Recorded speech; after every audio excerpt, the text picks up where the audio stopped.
watched because I wanted to do some like apocalyptic films, but I didn't want to do any like, you know, fully virus, you know, nothing like too directly related to it. But like we thought to, you know, fun to pick a theme. And so I was like, Planet of the Apes. But then for some reason, I was like, let's decide to do the worst Planet of the Apes. For no reason. I don't know why I decided to do that. I want to apologize for forcing you to watch this movie. That being said, Keiran, what did you think of the film? This film came out in a very interesting period of my life, and it was probably like the thing that topped off three of my favorite things from childhood that long predated. I was born in 1991, and all of the things I loved growing up came out far, far beyond, back in the 60s. So I grew up watching a TV show called Lost in Space, which I loved. And that had a remake that came out, I believe, in 1998. And then Godzilla, I also loved, and there was a whole bunch of movies, had a remake come out around the same time. And then Planet of the Apes, which I also loved. I love the original 1960s and 70s films, and kind of liked each of the original ones less and less, I think, as they go on. I think it's just pretty safe to say. They're atrocious sequels. Atrocious. Yeah. Like, I enjoy them. I enjoy them quite a lot, but like compared to the first one, which I rewatched this week, they are atrocious. Yeah. The first is like a classic film, and then the rest are just I don't know. Like, it's hard to even call like the third one a cash grab because it's just so strange. But anyway, I actually want to do a full episode on those, so I don't want to go into the old ones or even the new ones too much. But Planet of the Apes is many different things to many different people. But so the third of the things I loved as a kid growing up that got remade in the late 90s, early 2000s was Planet of the Apes. And I remember going to see each of these three movies, and each of these three movies I was disappointed in. And they were the first... All of them I knew, even as a young kid, you know, being like 9, 10, 11 years old.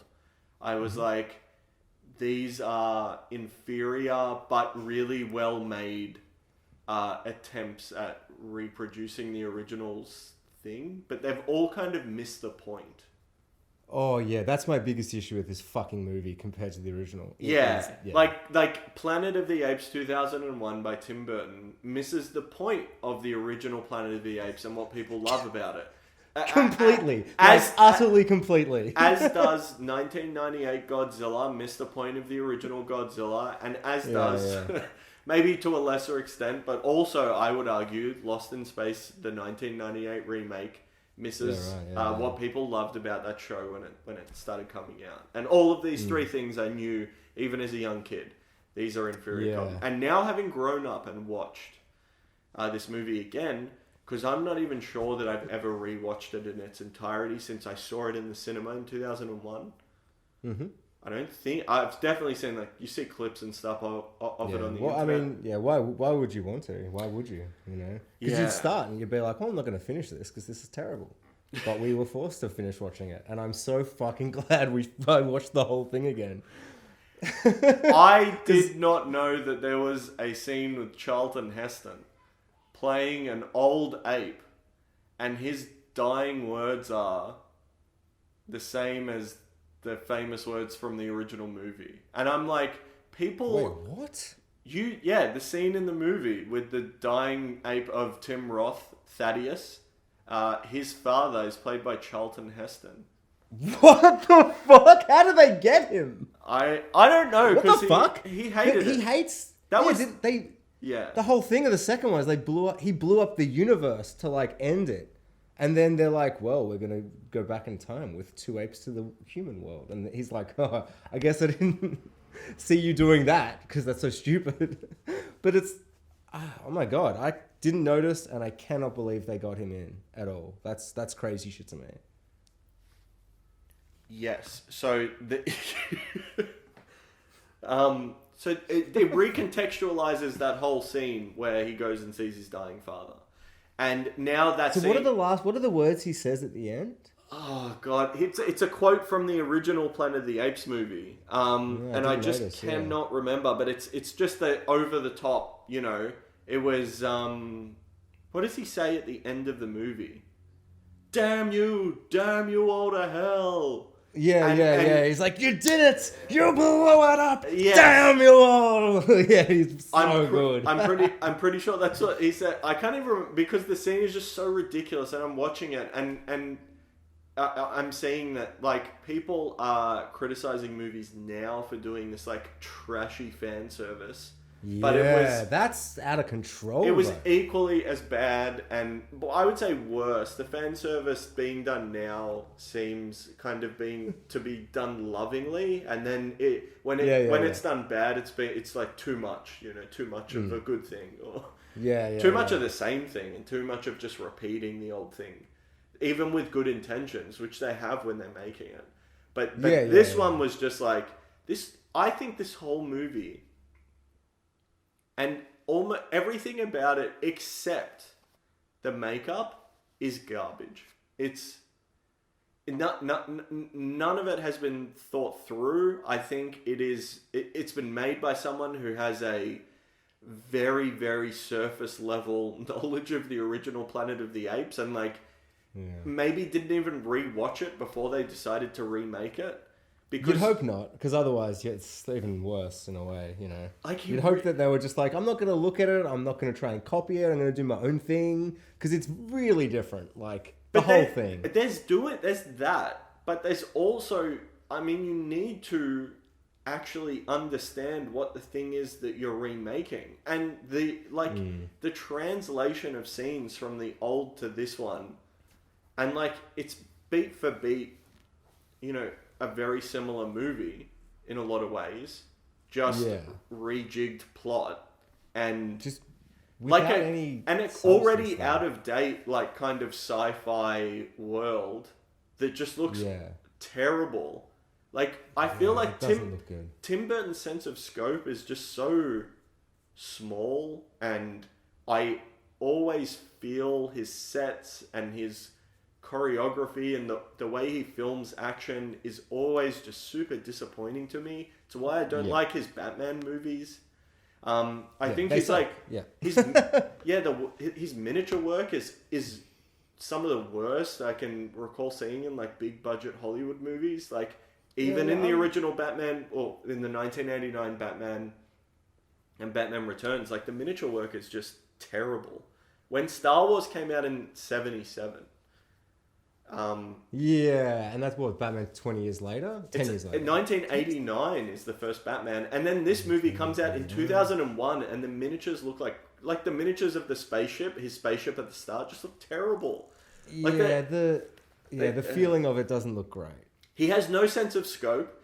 He is stripped of his ordinary cover everyone in white makeup and black gothic Victorian aesthetic, and he's left. There's no twisty trees. There's no weird trees that are kind of like hands coming out at you. Like, I feel like his staple, which at least he kind of like I hate Tim Burton's visual feel. I hate almost all his movies, but at least they look like Edward Scissorhands. I don't like. We had to watch it at school though, so maybe that's the reason. But it has a feel. At least the visual. If someone was like, I love this, look at this, I'd be like, you know what? I respect that, because it's got a feel and a vision, and it's got a... This feels... I found something that, like, it started, and it's done that classic kind of, like... At the time, they were doing a lot of it, where it's, like, the movie starts and you've got your big, epic music, and the opening credits are just, like, shots of, like, kind of symbol stuff of the movie. Like, this had a lot of armor of the apes, because the apes wear armor in this, and it's, like, I liked how it was going over, it was building, and it was epic and epic. And at first, I'm like, oh, I like this, but then as the film kept going, just every now and then I'm like, these sets don't look very good. There was a bit where they were at the beach, like by the river, and they came off the river, and just the shots were like aimed for the camera looking down, cutting, like making it feel like they were on a set, on a sound stage with a little bit of water coming into the shot,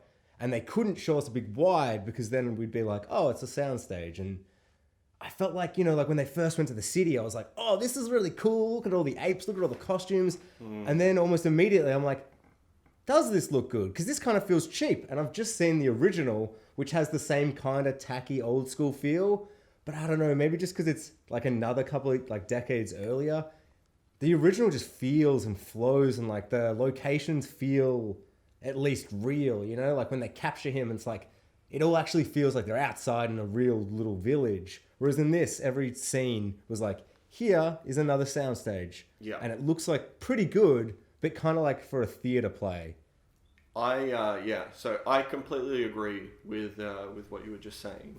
And I wanted to even probably take it a step further than just the sets. It's so much of it. It's I think a lack of like any real vision for this movie other than silly ape theatrics in excellent costumes and makeup. Yeah, great makeup. That's great all, costumes. but that is all that is holding this movie up, because everything else I've seen done better earlier in time by, you know, people with less money and technical ability.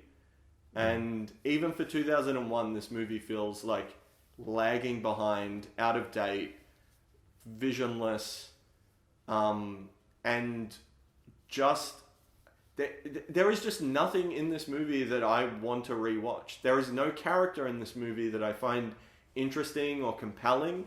I think the lead Mark Wahlberg character can best be summed up by the scene at the end of the movie where he says goodbye to the lead ape played by Tim Burton's future wife, which has such weird connotations to me, that the one he casted in this like weird, kind of oddly suggestive sexual nature. The weird bestiality. He would later go on to marry that woman, so you know, you know what I mean. Like that just has weird. He probably saw her without the makeup on occasionally too, though. You know, for sure. But the fact that he cast the woman he would later marry in the role of this, like he wanted the right person for that part. But then that is directly kind of opposed by what you would, I guess, consider standard Hollywood beauty of the lead blonde, you know, who has absolutely nothing to do the entire film, but just kind of is there along the side.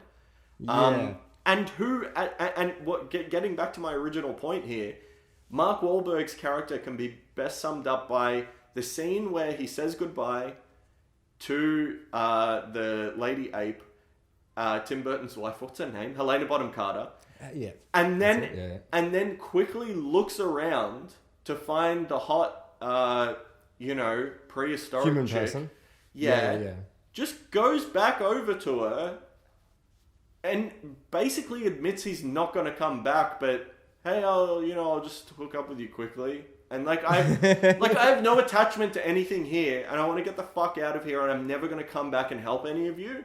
But you're actually kind of hot, and I'm just going to use this. My advantage. I'm not trying to get feministy here or anything like that. Like, I don't care about those connotations of it. I'm just saying that there's no thought put into this guy's character. Like, this guy is just the blandest.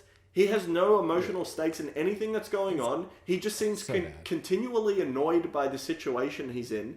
He develops no bonds with any of the other characters in the movies. Yeah, and it's so weird. Completely ready to just fly into a portal at the end of the movie that he has no idea how it works. He knows that the other ship got spat out at a completely different time. And also, people seem really baffled by the ending. I feel like rewatching it now, the ending is just super obvious. It's the other ape got to Earth first. Yeah, I don't know. It's fucking. I don't like the ending at all, because it doesn't imply in any way that the other character has done. I don't know. It just feels so like the original movie had a really fucking sick classic twist. It's one of the most iconic twists. So we just have to put a twist in. No. This is the perfect way to end this movie, because Absolutely. No, of course, because everything about this movie is a wrong decision. And the end fits perfectly with all of the other missteps and the rest of the movie and what you think the original was and what the twist is in this is directly proportionate to the rest of the movie. It is not baffling. If anything, it has the most interesting connotations for me, but I know if there was a sequel and it was directed again by Tim Burton, it would be completely uninteresting and it would squander the really interesting Earth hybrid society that was set up. Yeah. Where you could do some fun stuff with that, but I know he would just do the blandest shit ever because that's what he did in the whole first movie. Yeah, But, it's surprisingly bland. For like Tim Burton, I wouldn't describe any of his other movies as bland. Well, whereas this feels like, oh man, yeah, okay. Well, I just feel like at least he's got this like, it's gothic and I'm misunderstood and I'm a loner and I just wish I had friends, but at least there's a sexy girl who kind of understands me. No, because when you... Like, it feels like he's at least got a thing. When you throw, like a bucket of water onto a goth person and it all washes off, they're just a normal person underneath like everyone else. And he's just making equally bad decisions, and that's all that's happened with this movie, is someone threw a bucket of water on his... And it washed away, yeah. Yeah, it washed away all the paint and shit, and now you can see it for what it really is, which is exactly the same as what the rest of his movies are, I would argue. Every single one I've seen of them, from the beginning, all the way up until to like Dumbo, which I didn't see, and I never will. No I already know. Why would you? Yeah, because it's Tim Burton crap. It's 5 years behind the rest of cinema. It's 5 years behind the rest of blockbuster entertainment. Not even the best of cinema. It has a terrible, like, flat, awful aesthetic, no matter what era of Tim Burton it is. Whether it is 80s, 90s, 2000s, 2010s, and I'm sure 2020s, it looks like garbage and I don't want to watch it, ever. And I think that this movie is the only one where he's not able to paint everything. It's this weird middle part of his career where it just slipped through the crack, and it didn't make any sense to have the sci-fi astronaut guy be Johnny Depp in white makeup. Yeah, the casting of Mark Wahlberg and the like, it's because, at the start of the movie, because I was like putting this off all week because I was like, I'm gonna hate it and I don't really want to ruin 2 hours of my life by actually watching it. But then as it started, I'm like, you know what, just get I built up the courage and the confidence to like watch it with like enthusiasm, because I don't want to hate watch it, because then I've already filtered my opinions or whatever, but it started and I'm like, I'm pretty keen. And then the first actual scene of the movie after the opening credit music is played is Mark Wahlberg talking. I don't know, that the first scene with him and that lady and the monkey was so flat, and he just does this weird line where he's like, oh, it's your boyfriend with the ape or whatever, and it's just so like, the whole thing. It's because although a lot of people hate him, but I quite like Mark Wahlberg. I find when I watch a movie, I quite enjoy like I don't know, like even in like the newest Transformers movie when he replaced Shia LaBeouf, I was like, I don't mind this. I love watching him run about, do a thing. Generally, like I just like his presence in a movie. I don't know why. Mark Wahlberg, he sucks so much in this stuff. Yes, oh, sorry, you go. He's atrocious. This is his worst performance. I agree. Like, I don't know, and I'm not the biggest fan. Like his best performances is the bit character in The Departed, where he's actually amazing. But I like him, and in this, like as soon as it started, I was just looking at him and I'm like, the hair's like too trimmed, that his face, I don't know, everything about it was so just like, he looks bland. Even for Mark Wahlberg, he looks bland. His whole vibe is so bland. The arc over the whole movie is just so like, there's none. It's none. It's just him. At one point, he's like marching through the woods with all the the humans with him, and he's like, "We're doing this, and it was just so, I don't know. There was just so many parts where I'm like, what? Like, I don't know. I just felt like charisma. You have no chemistry. Yeah. You have no. And it's easy to do that with Mark Wahlberg. I think we've seen it done a lot. I think when you can develop a relationship between him and a CGI teddy bear in a movie, and have him be pretty likable and sell that performance, like I mean, all you had to do in that opening scene was have, set up a little funny relationship that makes it slightly sad when the ape gets lost. Do a little character work at the start to let us know who this guy is and where he's headed. And there's so many opportunities to develop a character that are just squandered. Like, he even at one point in the movie recognizes that it was his fault that all of this has happened, but shows really just neutrality to the whole situation. Like, not remorse and not happy, but I guess I gotta get out of here now. He just fucking is. He just sits there. It's like he's a blank slate for the audience to put themselves into, but he's such a blank slate that I try and fit in. I don't know. It's like too blank a slate, Yes. So Mark Wahlberg sucks at acting, but I think he's been directed poorly.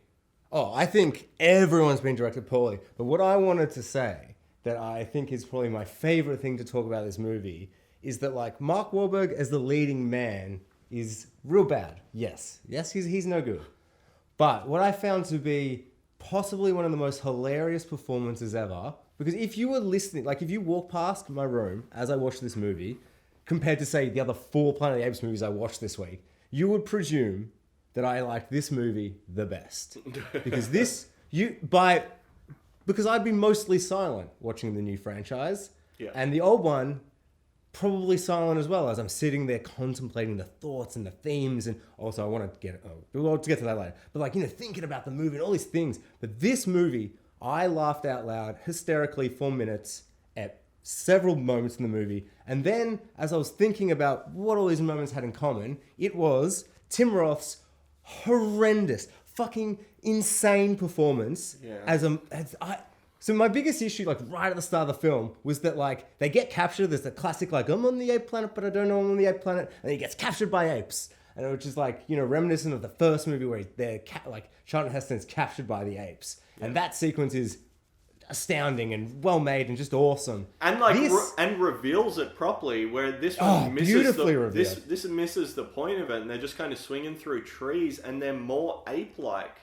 That's it. They're more fucking ape-like. It is like the whole point of a Planet of Apes isn't that they are apes. Yes. It is that. Oh, sorry, yes. I'm getting too loud. It is that the apes. Yeah. It's that the apes are people. Like the first. Like I remember years and years and years ago, I watched Planet of the Apes. This Planet of the Apes was the first Planet of the Apes I ever saw, and I watched it. And I thought I'd watch bits, but I saw at least 20, 30 minutes in to the end of the movie. Like. And as a kid, I was like, this sucks and is dumb and it's really, really boring mostly. Just really boring, which is, as a kid, it's like, fuck, it's boring? That's unacceptable. But I remember being like, oh, so this franchise, the Planet of the Apes, this big franchise, it's dumb. It's bad. It reminds me of, like, as a kid, I saw the Terminator 3 movie on TV or whatever. And I was like, oh, Terminator's dumb and for dumb people because this movie is dumb. Yeah. In fact, no, Terminator is the best franchise ever. Yeah. Terminator 1 and 2 are 2 of my favorite movies. Terminator 2 is probably my favorite action movie. It's like, but as a kid, I watched 3 and was like, oh, this is dumb. Yeah. For idiots. This whole franchise is presumably dumb because why would 3 be dumb and 1 and 2 be good? Because my child brain was still so naive. Sweet summer child. But, like, so I watched Planet of the Apes as a kid and I was like, this sucks, it's dumb, because of this movie. And I didn't know about the originals and all. It was just like, I knew Planet of the Apes was a thing, and this is what I watched, and I hated it. And then when I first originally watched with my mates, like, he just put on the original Planet of the Apes, and I was like, oh, boo! This is a stupid movie about stupid apes, and I'm just going to hate it. And then almost immediately, they're sitting there talking about, like, this and that, and the first big scenes of, like, the apes all talking, it's like, oh my God, this is an incredibly, like, nuanced discussion on religion versus science, essentially, and, like, the dangers of government and corruption of politicians and science, and, like, Dr. Zayas' whole character, like, it just, I don't know, man. It was like a revelation to me. It was one of the most, it was like when I watched Terminator 1 and I was like, what the fuck, this is the greatest. And then Terminator 2 in comparison to 3, it was the same feeling of, oh, I have never been so wrong in my whole life, Yeah. Like, I'm just so, like, I don't know, it blew me away, that kind of, like, how something can be so wrong, and then like when you realize what it's like, what Planet of the Apes for me is this incredible discussion of, faith and science, very similar to what I love about Lost and its two main characters having that intense discussion, and it never really hammering down to you like what is right or wrong or anything, but just kind of having the discussion and kind of showing one person's point of view and then showing the other. And then obviously you also have the added fun of like it being a city of apes. So Charlton Heston gets bits where he's like, "You did this, you bloody baboon." And I'm like, man, this is all absolute lunacy. And I love it all. And in this movie, like as soon as the apes appear, they're running on all fours, like bouncing around like apes. And I'm like, but the ape's meant to be the man. Mm-hmm. And the man's meant to be the ape. And then in this movie, all the humans are just like, "Hey, what's up, Mark Wahlberg? I'm a talking man." I'm like, what? I remember them being mute. This movie presents none of the like political and social structure of the apes, and what it does show us is just kind of I don't know. It's like a dinner party with a bunch of different. So you never really get a. Actually, that's probably the only scene in the whole movie I enjoyed, to be honest, because at least because there was a bit where he's like, "You're doing this," and the war. No, it's uber superficial. Yes. But at least for me, like there was like little bits of like they're like saying shit like, "Oh, the army's doing this," and like they're like, "How could a human have any intelligence and a soul?" And then she's like, "You burn the bodies. How would we know?" And then he's like, "Oh, last time we did something, we had a whole welfare crisis and money," and I was just like, "Oh, this is fun. This is politics, and I feel like this is a bunch of humans sitting around, and Mark Wahlberg's like, what the fuck? They're acting like people, but they're apes." And I'm like, that's the point. Yeah. This scene gets the point, and I feel like I don't know, man. The first Planet of the Apes has no action. At the end, there's a tiny shootout, but I don't know. I don't even feel that's needed. Like, every time they're talking, and I just love when you just talk about real serious things, but at the same time, I get to watch a movie where a bunch of apes, strip Charlton Heston naked, and I'm like, "You stupid, filthy human." I don't know. It's such a beautiful mix of absurd insanity, but by heightening it to such a ridiculous element, to be like, apes are men and men are apes, it really drives home the intense, serious issues. And then the whole, like, I don't know, animal thing, and I don't know, but this movie doesn't, that's the only scene where you're like, hey, like the other movie, with thoughts and opinions and discussion, but it is uber superficial. But the apes are jumping around, like, they're running and they're very ape-like, but then I think that was spun such an extreme level that there are 2, maybe 3 moments, but particularly one, where Tim Roth, who the whole movie, like, all the apes are a bit too ape-like when they're, like, in action, but, like, none of them are, like, I don't know, none of them are going, like, ooh, ooh, ooh. I mean, that's more monkey than ape, I know, but, like, Tim Roth, a little bit of it. Like, he's got that weird, like he's constantly, like, I don't know, being very animalistic, and I don't really understand. I mean, was it his choice? Was it Tim Burton's? I'm not sure, but whoever's decision it was to make him, like, really ape-like was so bad. But at the same time, I think the only part of the movies that I truly loved was that, like, early on in the movie, he, like, jumps, like, he grabs the horse's back and then kind of leaps up onto it. And then later, he jumps off a tree and then kind of flips on, like, using all the terrible wire work that's super obvious, and lands on the horse. And I'm like, that's fun. And then, when his dad dies, fucking Charlton Heston, apparently. Yeah. When his dad dies, he's like, finds out some bad news, and probably the funniest scene I've ever seen that I don't think was meant to be funny was, like, when he just jumps to, like, one side of the, like, on this big wall, jumps to the other bit. There's, like, weird close-ups where it cuts to his head and he's all like, rah, rah, rah, just freaking out. And he jumps to another thing. He cuts the thing. It falls. It explodes. And he's just like, rah, rah, rah. And then he lands on the horse and he's like, sorry about that. I was a bit, emotional. And it's just, I don't know. I was left just in hysterics. I can't even describe how much fun I had. I replayed that scene probably 6 times until, like, I was like, that's not even funny. This is just a bad scene, But it's just, I don't know, man. I couldn't believe what I was actually watching. Like, it was so stupid. Like, that one moment was so dumb. And then the rest of the scene is like army marching off to war, very serious. And like, so it feels unintentional, the humor. But yeah, I don't know. That was my main thing with the whole movie, was just, what the fuck is Tim Roth doing? Why is he doing it? Why are they letting him do it? Why aren't all the other actors who are playing apes going, wait, should I be more ape-like, like Tim Roth? Why is he the only one? It just, it comes back down to like no vision, completely muddled. It's like Tim Roth said, I really want to do this ape thing. And Tim Burton's like, whatever, I don't really give a shit. Well, you know? The thing is that what they took from the original movie was ape man funny. That's literally... What? That's all. What movie did they watch? One of the Yeah. sequels, I guess.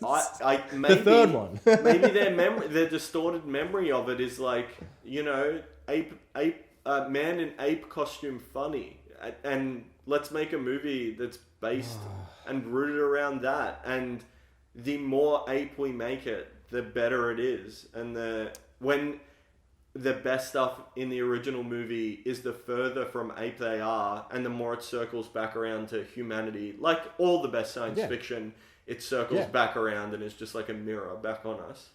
Of course, that's why in the first one you're not like, I don't know, like you watch the original movie and you're not like, why is this orangutan not acting more like an orangutan? It's like, no, because the whole point is that the orangutans are like the politicians and the scientists. It's like they're the politician kind of government bureaucracy, and it's like, and the chimpanzees are the scientists and the gorillas are the military, and it's like it's not that like subtle. It's very like, these are the things, and we're just they're trying to say a thing very directly, and it's very, very strong and powerful because of that. You don't have to be searching for moments and things. You're like, I see what's happening, I see what they're saying, and then every time they have those discussions in the original, it's just fascinating. It just makes you think, whereas in this one, I'm just constantly looking at the movie being like, what the fuck? Like, what the fuck? I'm sick of, and I think not only this film, but the remakes, Rise, Dawn, and War of the Planet of the Apes, all are guilty of this too. Is this really like just aggravating obsession with quoting the original movie? Okay. And just like putting the new series is probably a bit guilty of that. Yeah. Like undoing like all the really hard work, especially like Rise. I think is my favorite of those new three from my memory of it. I need to rewatch them and see how it all plays out again. But the first one, but all of the scenes that lose me are when like Draco Malfoy is quoting Charlton Heston. And there's there's a bit of that, there's a bit too much of that, there's a little bit too much reference back, and then all the best stuff in the movie is when it's like doing its own thing and telling its own story and being completely a different thing that's taken that original concept and like stripped it back. That's why I love Rise, because I think it's the most so different. It's the most like, it's the closest we kind of get to the original that I think any sequels come to. Maybe is but that one. But it's such a different. It's so different. Movie. Yeah. Coming off the back of like Waterworld is a choreography like stunt masterpiece in comparison to this complete trash. Like there's the wire works in this are so obvious and so like right at the end when Tim Roth's character like Mark Wahlberg traps him in the spaceship that shouldn't still work but totally just works for plot, and he's like, I shut you in the whole thing, which I fucking hate it so much. But then he's shooting about and there's this absurd moment where he jumps at the wall and then backflips back. He just does it again, like they replayed the footage, and I was just like, what the fuck? That was when I started. The whole third act is when I was laughing because I was like, I'm not going to enjoy this movie, so like I'm not going to enjoy it seriously. So let's just have fun. And I think it took you the third act. I'm sorry, man. Within 7 minutes, I was like, "Oh, I'm gonna have fun with this." I think I found the chimp is acting more than the fucking Mark Wahlberg is. I found it more annoying in the first two acts, and I think by the closer it gets to the end, that's fair. The sillier and just like straight up comedic it gets, ridiculous, and the less invested I am in the movie, that I think the more funny it gets. Like Even, I mean, the whole beginning and opening, I'm like, oh, this is just the worst sci-fi. This is just the most unimaginative. Yeah, like, just real. Even for 2001, out of date, weird crap. Just no good. Bottom of the barrel.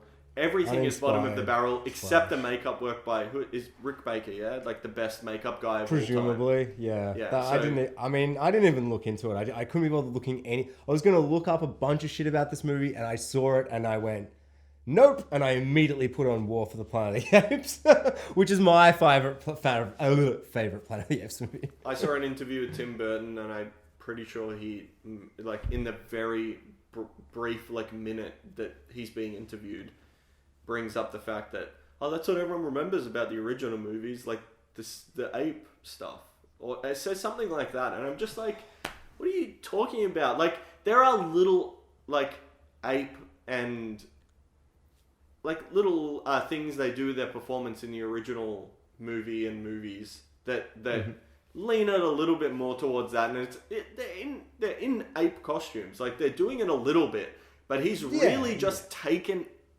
that and ran so far in the wrong direction with it that I mean that's really all you can do is just sum this movie up. Is like everything he does seems like a bad decision. Every like the only character who gets an arc in the movie is played by Paul Giamatti. Oh my god! And it's not much of an arc. He just kind of realizes like, oh, everyone's a dick. Oh, I'm a slaver, and that's bad. I guess, but only because these apes trying to murder him because they don't realize what's happening. It's you call it an arc, and I'd disagree. He's in the movie saying words, and then I guess he says some. That's the closest thing a character has in the apart from Michael Clarke Duncan, who realizes that Thaddeus is a bad guy. After I don't know why it wasn't obvious before this, but anyway. Yeah. I almost like that he loves the idea of their monkey Jesus or ape Jesus, sorry. But and then like he sees Thane or whatever his name is, like punch the ape and stuff. But then it kind of when he actually turns on him, it's like it's not actually because of that. He's like, everything I knew was a lie, and I'm like, wait, but shouldn't you be? You should be angry because he punched him. And there was a shot where the ape's like, the actual ape is like crawling away, and it's kind of like.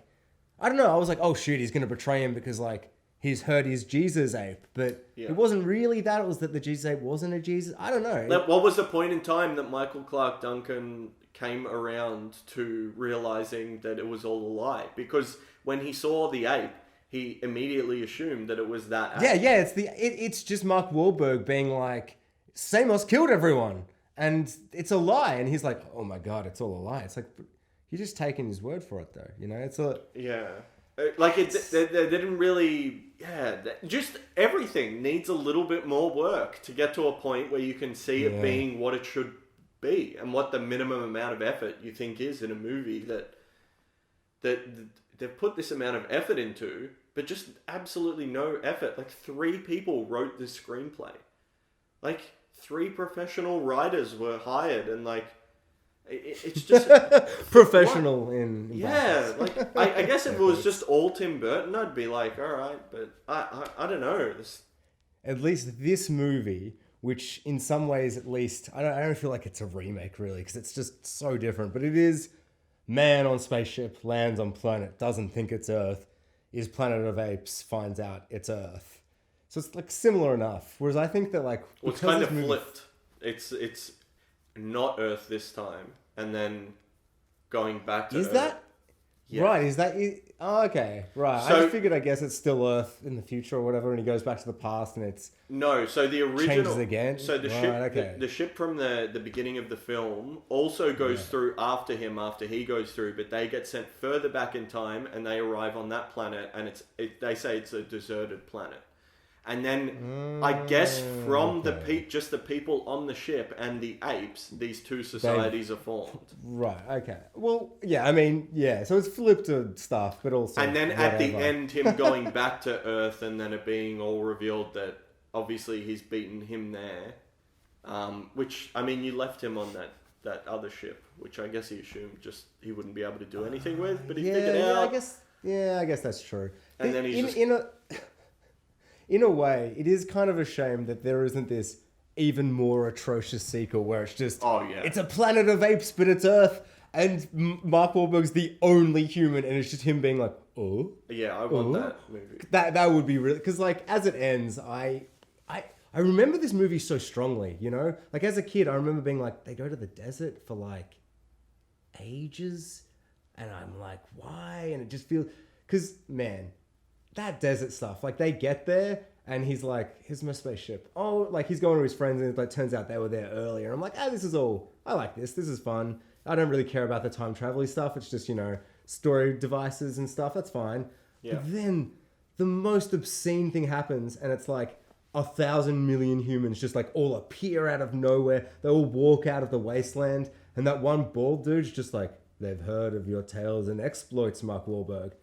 What the fuck are you fucking talking about? What the fuck? What exploits? What's going on? What has he done? What's he done? I literally stopped the movie and went back because I was like, did I just black out what's happened in this movie? What did he do? He didn't do anything. He just unlocked a cage with a knife and ran away. How does anyone know what the fuck he did? Man who stood against ape, apparently. It's as like if no other person has ever done that. And then he's like, everyone, leave, go back. Like, I'll sacrifice myself. And they're all like, no, we stand together. I couldn't believe what the fuck I was watching at that point. That was also another big laugh out loud moment. Where if you walk past my room, you'd be like, man, he's watching like Zoolander or something hilarious. Like, what is going on in there? You know, you'd be jealous of the time I was having. But it was more in like utter dis-fucking-belief, man. Like I couldn't, it's just so stupid. And then like, he's like, let's line up our fighters. You know, it was like, oh cool, he's going to shed out a jet blast. Like I kind of saw what was happening.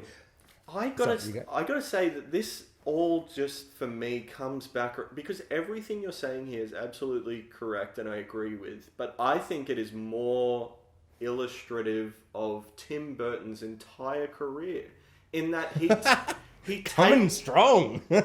he takes something pre-existing in pop culture and then makes a shit movie out of it and does a bad job. Like he's done it with Batman. He's done it with Planet of the Apes. He's done it with Dumbo. He's done it with Charlie and the Chocolate Factory. He's done it like Alice in Wonderland. Yeah, like my god! He's actually. I was about to say, how many properties does he really grab? But you've listed them all, and I'm like, and like Alice in Wonderland came out the same year as Avatar, and there's like a big difference between those two movies. Like even if you don't like Avatar, I would say Avatar is miles it looks ahead. Great. Yeah, it still looks really good, man. Much better. The animals they fly on still look really great. I love that stuff. Yeah, and Tim Burton visually. The thing Tim Burton is most well known for, which is Nightmare Before Christmas, he didn't even direct. Yeah, he's producer. That always. I went to a Tim Burton exhibition in like Melbourne at some point in the city. I think at Acme or whatever, and like that was like one of the things where like we've still got that, even though you know because he's part of it. But that was one of the things where it's like that's the first thing I go to. It's like that and Edward Scissorhands, and I think maybe there's one more of those kind of classic gothic Tim Burton ones that are very. I literally can't think of it, but I think maybe it's. Sweeney Todd. It's the one with what's the fuck his face? Sweeney Todd. There's that as well. Fuck, he's made a lot of movies. Yes. It's not that though. It's Beetlejuice. Oh, I'm not a big fan of Beetlejuice, no, but no, I'm not. But I don't know. I remember back in the time, like people like that. Like but he's got a thing, a schlick, and then it's a schlick. Yeah, he's got he's got a thing, and it's not good. And then in this movie, the washing away of water. I'm just imagining like a prison lineup, like Usual Suspect style, of like all his main characters in all his movies, and you just walk into the room with a bucket of ice and you're just chucking it on them all. It just washes away. And it's just Mark Wahlberg under there. I was just going to say a pile of shit, but that's so much funnier. The idea of Johnny Depp just shriveling away and it's just bland boring haircut Mark Wahlberg. And he's just like, 2001 Mark Wahlberg. yeah, it annoyed me how much he was just a nothing slate. Like, there aren't any moments where I was like, oh, that's a bit of fun. There's this, there's that. It's just every scene he's kind of like there was one scene where I was like, well, that's kind of interesting. And he's got all the followers going, and Helena Bonham Carter's like, they think you're going to save them. And he's like, what the fuck? I never said I was going to bloody save anyone. No, when I fucking get on my ship and my buddies, like I meet up with my buddies, I'm out of here. I'm not helping any of them. And I was like, ooh, that's a really interesting nugget. You know, like that could, I mean, it could be a really interesting nugget of like story, like the idea of this savior hero character, but he doesn't give a fuck. And he is going to leave without them, and that's like, and then he does leave without them, you know, but that's nothing. It doesn't feel like when he leaves, it's not like, fuck, this son of a bitch, we're following a bad guy. It's just very, I feel like he's just walking into a room, and he just walks into the rooms with no purpose, but it's just to get us to another room. You know what I mean? Because like at the end, for instance, he's like flying the spaceship down. He's like, I can't. They're like, don't crash. He's like, I can't not crash. And a little terrible dialogue going on, and he crashes. And then the spaceship lands at the steps. But you know what you wouldn't do as a human being is crash your spaceship. He like flies out of the spaceship. He gets out. You'd just collapse on the stairs, man. You'd be like, oh man, I'm out of the spaceship. It's not going to explode on me. Like, and you'd give yourself a moment. He's out of the spaceship and he just walks straight up to them with no like sense of escaping the ship because it's going to explode. Like, there's no character beats or anything to get him there. He just walks out of the spaceship and then he walks into the room with Abraham Lincoln. Yeah. And it's, yeah, I don't know, man. I actually fucking love the ending because it's so stupid, but it also kind of makes me angry because I think it's someone went to Tim Burton. I think it's perfect. Yeah. I think it's perfect. Yeah, I mean, yeah. It is. I do love the visual because it's stuck in my, man, I saw this movie when I was like probably like 2002, 2003, like as it just came out on like, you know, videos, so they played it on Channel 10 or whatever. But it's like someone just went, oh man, like I don't know, it's like someone was having a conversation and like they're like, oh, Tim Burton, something Abraham Lincoln, and he's like, more like Abraham. Oh my God, Abraham Lincoln. And he just was like, I've got it. I've got the greatest end to the movie. Because, I don't know, it plays so serious, but it's so lunacy. The idea that he even gave that much thought to it is giving him too much credit. I think all that happened here was he said, so the original movie had the greatest twist of all time. Statue of Liberty, it's Earth all along. Damn you all to hell. I have to top the best ending ever, yeah. Yeah, he was trying to just do one better. And there is a very famous video. There's a very famous video of Kevin Smith. He does like these, or he used to do, I don't know if he still does them, these stand-up events where he would talk about, you know, just stories from filmmaking and his life and stuff like that. He's very good at it. Yeah. And he tells a story of some interaction he had with Tim Burton, specifically in relation to the ending of this movie. It's very entertaining. Very entertaining. Oh man, story. I should Google that and find that shit out. I don't want to spoil it because the story is just so good. But it directly. Oh wow. Honestly, yeah. The story's fantastic, and it the way he tells it is just exceptional. It's like stand-up comedy almost. But it really does, I think, articulate a lot of how Tim Burton is as a person and how he interacts with other filmmakers. Like, he just seems to be an unpleasant individual who's just not very good at his craft, I think. That's really all I can say about him. Like, I just want to see a movie that inspires some awe or makes me see that he's doing something that someone else isn't doing, or apparently he has this unique voice, but I can't see him expressing it. I think that his movies are just generally like dark in appearance only, not in any thematic nature. Some of them don't even have themes. Like, he hasn't given any thought to what his own movie is about. It's not about anything. This movie is about fucking nothing. No, it's just nothing. It's just he lands on a planet. They happen to be apes. There's no real proper correlation between the fact that apes and humans are like there's no like science versus evolution, and a great way to play that up is they're apes because evolution and it's all there. I don't know. It makes me so frustrated when a movie is like, it's like, but the other one was there. All you had to do was do that, but with good effects. Yeah. And it's in this weird transition period, and but I want Tim Roth in like heavy ape makeup, like acting the fuck out of a scene. But not like this. Not like this. It's got such a star-studded cast, and they're all kind of trying, but it just has. I think and again, this will go back to more Tim Burton hate. I think that Tim Burton's the performances people remember in Tim Burton movies are just when they go big and loud and dumb and annoying, and I find that aggravating. And I think that like anything from like Jack Nicholson's Joker in Batman to the Penguin in Batman Returns to even Michael Keaton as Beetlejuice, or even Michael Keaton as Bruce Wayne for that matter, they are just maniacal and like crazy and out of nowhere, and like I really just do not like him as a director, and I think this might be the definitive Tim Burton. This is the magnum opus, but the opposite of that. This is without his dumb coating of It's his gimmick. It's Tim Burton gimmickless, and you don't have Johnny Depp there chewing on the scenery and like elevating what little there is to be done. All you have is Mark Wahlberg there, who really doesn't even know he's a good actor yet, it seems, and is just kind of, like I watched. There was an interview.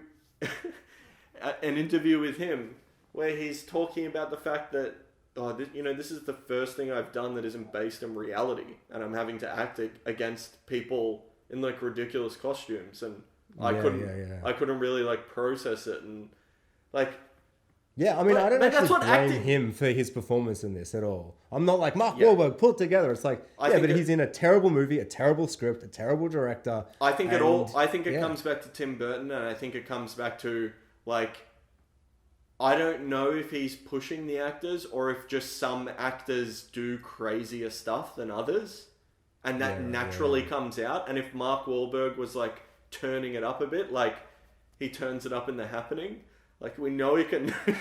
You know what I mean? Like he's not like really weird and off-puttingly bad like he is in that movie, but he's just like bland and vanilla and nothing.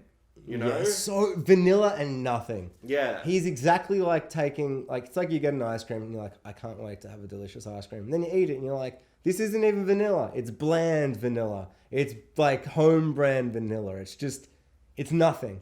Like, it may as well not exist. It may as well not be there. If he wasn't there, the movie would, Mark Wahlberg is better when he's turned it up a bit, and he's like really going at a faster pace, and he's more engaging when he has that presence about him. And I don't think he plays a very good everyman, because he's kind of got a weird kind of untrustworthy like bad neighborhood kid face, like that's kind of grown up now, which makes sense if you know anything about his past. Yeah, exactly.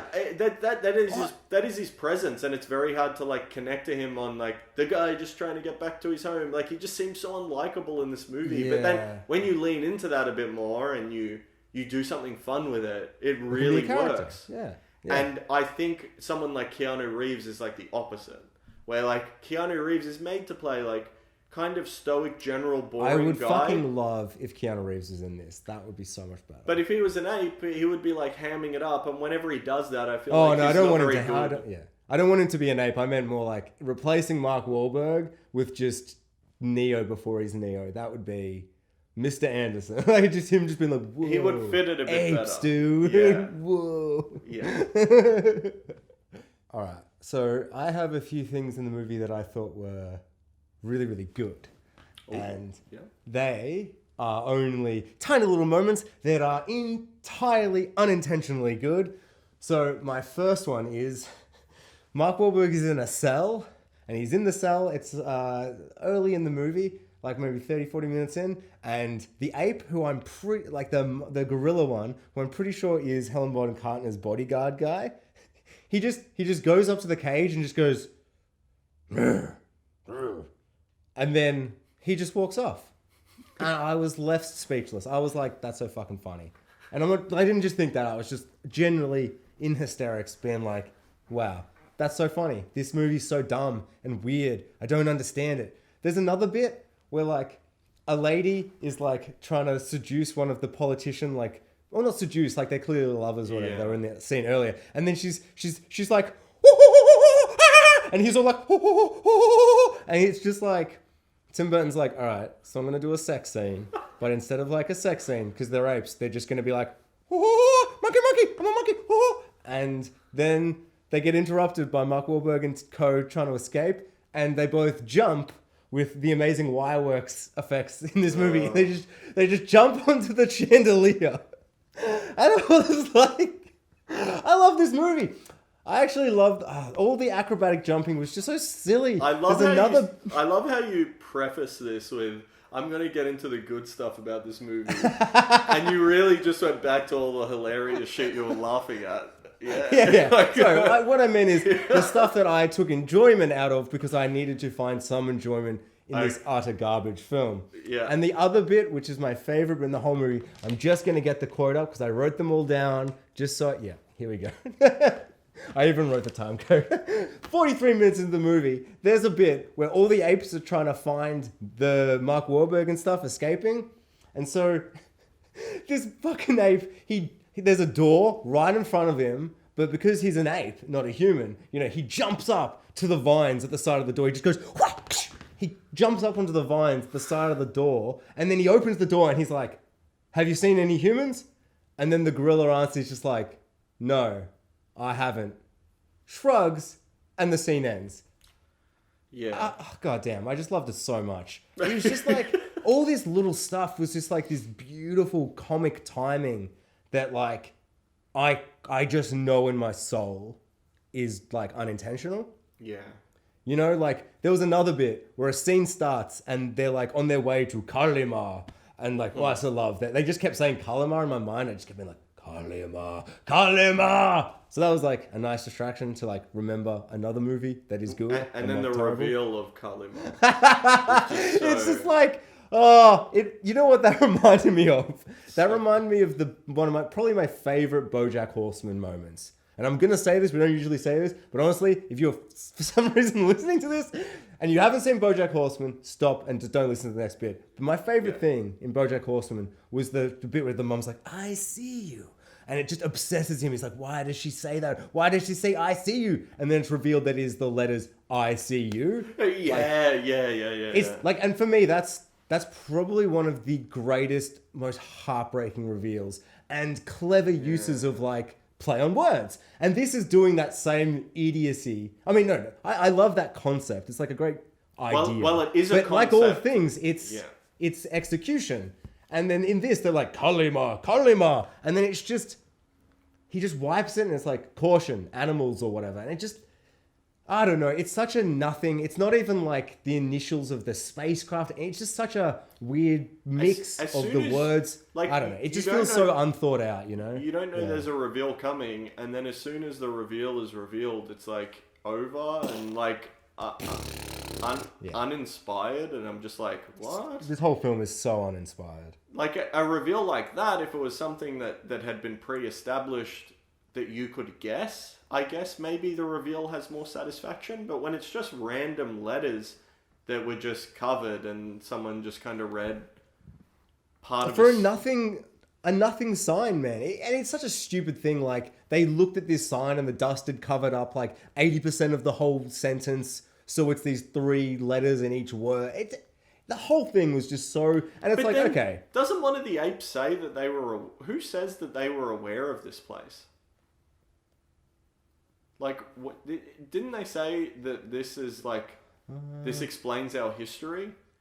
But then at the end, Michael Clarke Duncan is like, oh, it was all a lie. But wasn't he already aware of that if he's aware of Kalima and they've already like come to this spot and put it all together? Like, isn't he already aware it's all a lie? Oh my God. Somehow you've made the movie worse. Somehow. Well, I didn't even really think of it until like thinking of it now, But no, I don't think it makes sense. Yeah, because I'm pretty sure it's the same It's the same, no, like, because right-hand they're man. like, yeah. Oh my, yeah, and they're like this, and they're like, this is the place where like the Samos or whatever came, and it's where he's going to come back. It's where Jesus will come back again. Monkey Jesus will land here. That's what the bad guy says, and that's why when he lands, they're not all like, what the fuck, what's going on? They're like, hey, it's Monkey Jesus. He came mid-battle. Also, oh my god, another thing that made me so frustrated in that battle, which like I love battles. I love a good battle scene. This movie absolutely didn't need it. I was like, bloodless oh no, and just shit. Like every stab or nothing. Also, it's like kind of like, I don't know, just after the explosion happens and then all the people run out and like they just start beating the apes with bats after and they're all disoriented, and I'm like, oh, this kind of feels like kind of messed up.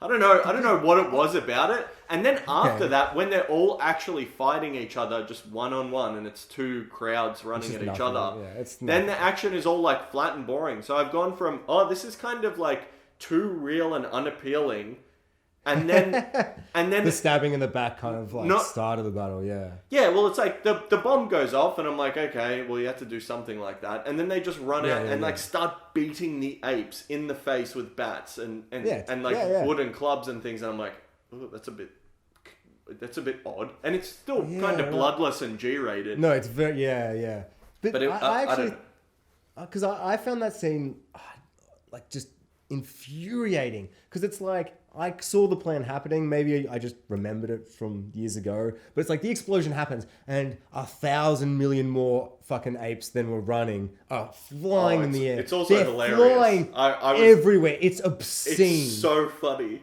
watching all those little apes on the... Yeah, they're tiny in the big wide. It doesn't like... It's that CGI thing where it's like, oh, that doesn't look good. But then it cuts to shots on the ground of the apes falling and they just kind of go, oh. Like they were an inch off the ground. He's like, action. And they go, oh. That happens a few times in the movie. I noticed Mark Wahlberg gets like smacked a few times and just kind of falls. You know? Yeah, and like, so, but it's like that explosion happens, and it's like, it's the moment in the battle. It's like, you know, the Helm's Deep wall exploding. It's like the wildfire in Thrones. It's meant to be this epic moment of like, and then all the armies will be like, oh shit's real, and then we'll get into the battle. But the next scene, as you said, I mean, when you put it like they beat him with bats, it's brutal. To me, it was like, wait, what the fuck? All the apes survived the explosion? What do you mean they survived the explosion? What do you mean? Well, I don't understand this. There's a few too... How did they explode? There's a few too many, like, comically, like, where an ape will slap a human and he will fly, like... 12 feet through the air. Oh my! And just, I don't know, cheap. Like if you could generate that force to smack someone that far, you would surely break every bone in their body. And you're smashing their jaw. Yeah, if you're punching them in the face and they're going flying, their jaw is shattered. Like the power levels in the movie are just like kind of all over the place, and like when a human can get an upper hand over an ape, just seems completely arbitrary. Like they're as strong as they need them to be in each scene, and sometimes it's just way too overpowered. And I know like an ape is like a normal ape is way stronger than a human. Like a chimpanzee would fuck a human up. There's no... Yeah, they can rip your hand off. That's like the danger of them. Yeah. They can like fully rip your arm off. That's like a scientific fact. Yeah, and they're vindictive and they're awful, and like that woman got her face ripped off and it's like horrific. They're really strong. And they're smaller. So a human-sized one, conceivably you can see it being like this huge, like powering, but the way they've done it is just all wrong, and it doesn't fit anywhere. It's like Eastern filmmaking wire work from like martial arts films in a like blockbuster remake of a you know Western. It doesn't have the charm of say like a Crouching Tiger, Hidden Dragon though, where it's like meant to feel like you're watching like. You're meant to feel like you're watching like, I don't, not necessarily maybe an anime, but it's like, you're meant to have that beautiful heightened feeling. And it's like, it's meant to give you a sense of something that if you weren't using wires and you weren't doing this, it would be different. And it's like, and I'm sure there's a million other examples. None are coming to me like that one did. Kill Bill. But this, Yeah. Yes! Oh, fuck, I love Kill Bill. Yeah. There's not a second of that where I'm like, wires. But this just felt so like there's the bit where he goes and he takes them to the wreckage and the gorillas are like, we didn't tell anyone. And it's like, oh, okay, so he'll kill you. That makes sense. That's an okay beat. Whatever. This is such a nothing film. But then he like goes to the corner of the screen and becomes like the foreground of the screen. And they're in the background. And he's like, I've got my knives. I'm going to deadly kill them. And then he just jumps like 1,000 feet in the air, flies down, hits them, starts battering them with his fucking axes, and it's like a kind of sound, and it's like, what the fuck? Where are the like cut? He's got axes smashing into them, and all I'm hearing is. They also died really easily. Yeah. Yeah, because it was no like use of the effect of the I don't know, man. Oh, it's just the execution of everything, the way it was doing the things. It just felt so like, what the fuck, man? I think the whole movie, I mean... I'm offended. Performances, action, script, like everything just feels uninspired. Like the production design just feels like familiar. And the costumes are boring. Yeah. Just like I didn't mind the costumes, to be fair. Like I really liked that the apes were all like armored in that medieval sense. I thought like, they're kind of there. I thought the human costumes were just flat out like not matching up with the way. I mean, they were doing the original, like kind of like a nod shabby, to the original Planet of the Apes, where the humans are like prehistoric, but these humans can talk and like seem pretty reasonably educated and like understand everything that's going on all the time, which is again a massive departure from the original film where the roles are reversed, and that's kind of the point of the movie. That it can be flipped and that these new power structures rise up, even though, it just, I don't know. I just don't even know why the people are there. They're like second-class citizens, but they're not part of society really at all. But then it doesn't make sense. They're not mutes. They're not becoming apes. They're not animalistic. Because the whole thing in the first one, I feel, and like I don't know. I like what they do in the third of the new one is that they kind of like, due to all these things, the apes are getting smarter and becoming more human, and we're becoming more animalistic. And it's like, it's just that really simple, like, hey, if you look at it from the other, if you put the shoes on of the other guy, here's what it looks like. And it just puts you into that frame of mind to look at what they're trying to say about stuff. And this just is just like, well, there were humans in the other one, and they were kind of slaves. So I guess we'll have like a slave master character, and we'll have, I don't know, it's like, they just had it in there. They're like, they had the baby ape be like, I want a pet. And so she gets the baby human, and like, it's in a cage, and it's like, yeah, okay. Like a dog or a bird, you just kind of grab something that's less intelligent and you're enslaving it in your house. And I was like, that's like, that's draft one of the concept, but you've just gone, we're done, we'll put it in the movie. And it's very superficial and nothing, and just, I don't know, they're just there. I don't know. The fact they talked made me so angry. I love the idea of all the people not talking. It's my favorite aspect of the first one. He gets shot in the neck and so he can't talk. It's so good. We were just talking about how completely and utterly pointless, irrelevant, and completely forgettable all the humans are. And I remembered that when they all, they're all there at the desert, at the spaceship wreckage, the thousands of people have come, all the stupid, insane dumbness has happened, and then they're getting ready for battle. He's like, I've got a plan, the engines are still working, I've got the plan, I'm going to do all the things. And then this kid's like, I'm going to be in the battle too. And he's like, you shut up, child, you shut up. I know you can do this, but you don't do it. And the kid's like, I'm going to do it anyway. And then he arrives on the horse, and he's like, I'm here. And they're like, you go back to safety. He's like, No. I'm here for the battle. And as that was happening, I was like, yeah. That kid is atrocious. You're gonna say? I was gonna say that kid is Ollie from Game of Thrones. Okay. Oh, that's actually really funny. You mentioned Ollie, because it's like, yeah, it's a bit like that. But my first thought was, I actually had a Thrones thing, but after this, my first thing was. When the kid starts having that bit towards the end, just before the battle starts, I was watching and I was just genuinely like, wait, who's that? And have they been in the movie yet? Have they been in a single second of this movie? what the fuck is going on? And once again, I had to go back to the middle part of the movie saved him, just skip through, just because I was like, have I just blacked out as I'm watching the scenes in which he was introduced? He's introduced in the very first scene where Mark Wahlberg is captured. He's captured along with all the characters that go on the journey with them, that escape with them. He's there the whole movie. And I was like, oh my God, I just didn't notice. I just truly didn't notice.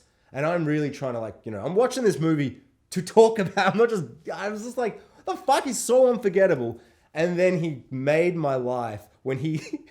They're all like, all right, we gotta go back with our horses. And his horse just fucking trips on nothing. He falls over. He's like, oh no, I'm the character who shouldn't have been in this situation. Oh, God. And then Mark Wahlberg's like, fuck the kid. And then Mark Wahlberg starts running towards the kid. The kid's in the middle of the field and the army's coming. And I suddenly realized the Battle of Bastards recon scene is just ripped from the worst Planet of the Apes movie. And I was like, oh my God, it's just the same scene. And Mark Wahlberg's running and running. The army's coming. And the only thing that happens in this is that, Rickon doesn't die. Which is really funny that you mentioned Ollie. Because I'm like, yes. But I had a different Game of Thrones thought. I don't know why I thought Ollie. I think it's just because it's an unnecessary add-on character. That stupid child character. Stupid child, annoying, does... No, yeah, which is... Yeah. If you just want them cut out, it didn't work for me in Game of Thrones. Doesn't work here. It's probably actually a poor comparison. But it didn't work for me in this, man. He really...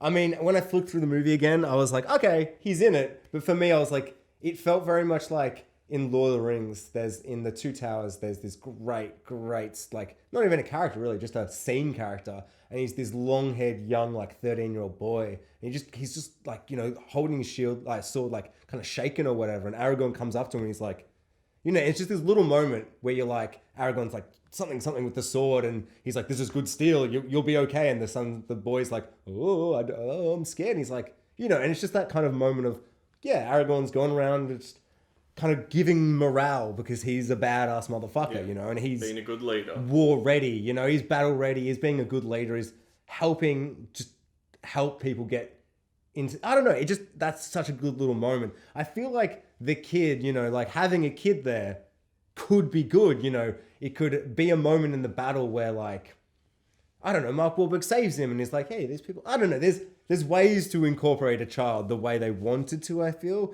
But it was probably the worst part of the movie. When he's like, I'll be in the battle, and they're like, no, don't be in the battle. And then he's like, I'm in the battle. They're like, it's too late to send him back. And then he just causes such idiots. I don't know. I just thought all of that was part of me is thinking does Tim Burton hate the original movie? And did he intentionally make this trash movie? But you've been convincing me for an hour that he's possibly one of the worst directors. He's like your M. Night Shyamalan. I'm loving today how much hate you're bringing. Because I was like, I kind of feel like I'm a Tim Burton hater. But I kind of a lot of the time you're talking, I want to defend him. But I'm like, I don't have anything to use to defend him with. Yeah, no, I've long disliked Tim Burton, and I think... Was there a moment that you turned? Have you always hated him? Did you watch a few and go... Oh? Well, I've kind of... Or have you just always just know? No, I mean, my first exposure to him... With Batman? Oh, I might have watched Batman after this. This might have been the first... Oh, this as in No, I definitely would have watched Edward Scissorhands and right, yeah, Beetlejuice. Neither of which I liked particularly. I think, I would watch them because they were movies that people would tell you to watch, and I would never really kind of get what everyone saw in them. But I feel like there are lots of movies like that people love that I just look at and kind of am baffled by. They don't connect with you. And then something, and then I think Star Wars is a big one where you really know the people who didn't watch it growing up, they just don't get it. They're like, they don't get them at all. My sister she goes and sees everyone and tries to talk to me about them, but she just does not even really understand what's going on in them. She's just not interested. It's Like if I went and watched an episode of, I don't know, some TV show that I never want to watch, you know? I don't know, The 100.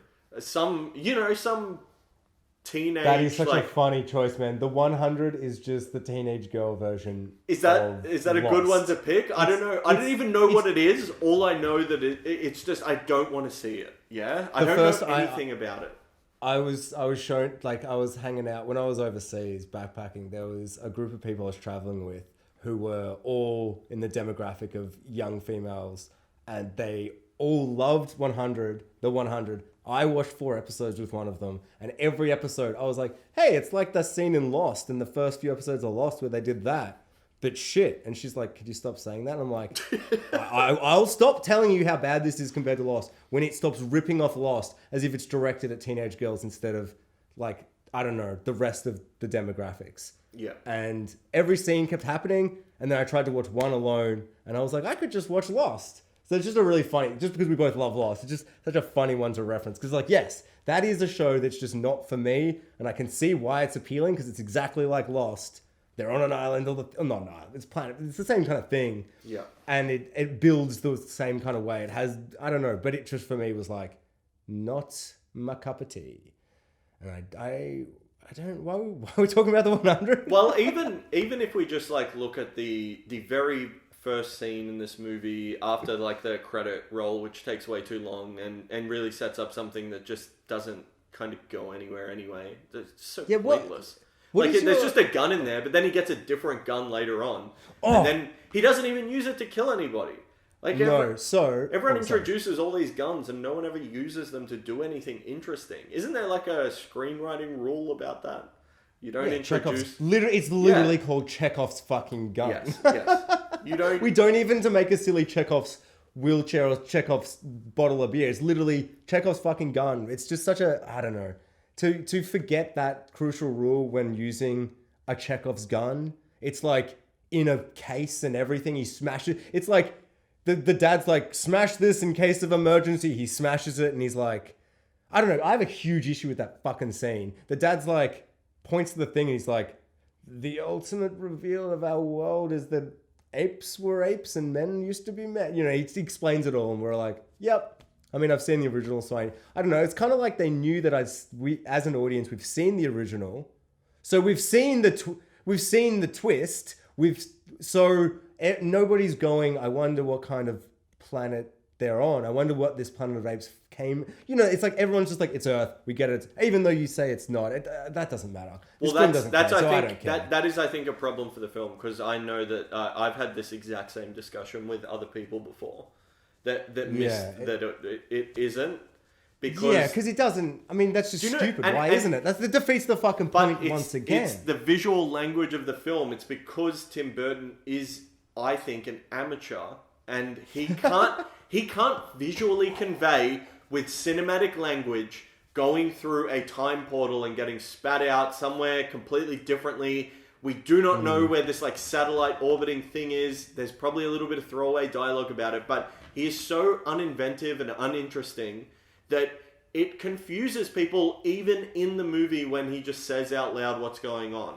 It's because of the way we understand that there's like kind of a cinematic language to things, and I think that cinematic shorthand. Yeah. And that because he's not very good at this, I think he muddled up the cinematic shorthand for, I mean, like, it's not even really clear what's going on. It's like a big, it's a space storm, but then like and then kind of a lens flare comes at you, and then you are knocked somewhere. Is it somewhere or is it time? And that's why I think people are getting like kind of thrown off. There is a line in there, but it's distorted, and it's like when he's watching the log of the former captain who says it's like an uninhabited world, but people are still processing it as what the original one is. Like, it's almost like the twist of the film is like, what you're expecting is it would be Earth, but it's not. But again, when he goes back to Earth, double twist. And it's just it's the worst. It's the worst, like, surface level ideas. It's like screenplay version 1. Hollywood studio comes to you with $100 million. And this is like the first thing you write, getting all your bad ideas out. And then you go over it again and fix it. And he never did. I'm not a great writer, but when I write really bad, and then I try and fix it because I know that you can't just sit there and try and write the perfect ideas thing. out.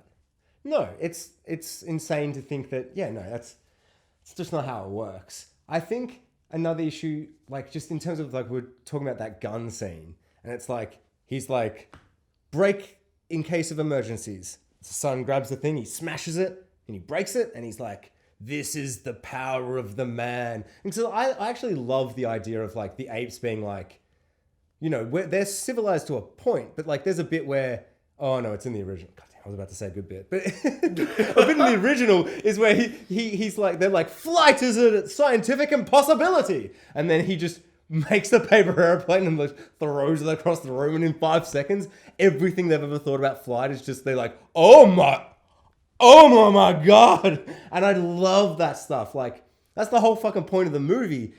I mean, for me, is like, you know, like you believe a thing, but then, I don't know, it's like that, you know, we thought the earth was flat until someone's just like, here's the obvious reason it's not. And then everyone's like, oh shit. And now, 300 years later, or 1,000 years later, whatever, fuck, I don't care. It's now obscene and incomprehensible to imagine why people are flat earthers. Flat earthers only exist as, I don't know, trolls. I truly do not believe a human being exists that actually believes it's flat, because it's impossible. Science has proven, you know, and it's like, and I just love this kind of like, they're bigger than they think they know a thing with flying. And in this, oh my God, I've completely forgotten what I'm going to relate it to this movie. Yes, no, sorry. In this movie, it's like, he's like, man is more powerful than us. Like the dad that's rotting away. He's like, man is more powerful than us because of their ingenuity to create such devastation. There's a throwaway line where Mark Wahlberg's like, yeah, I'm pretty smart. But the more smarter we get, the more dangerous we get. It's like, shut up, Mark Wahlberg.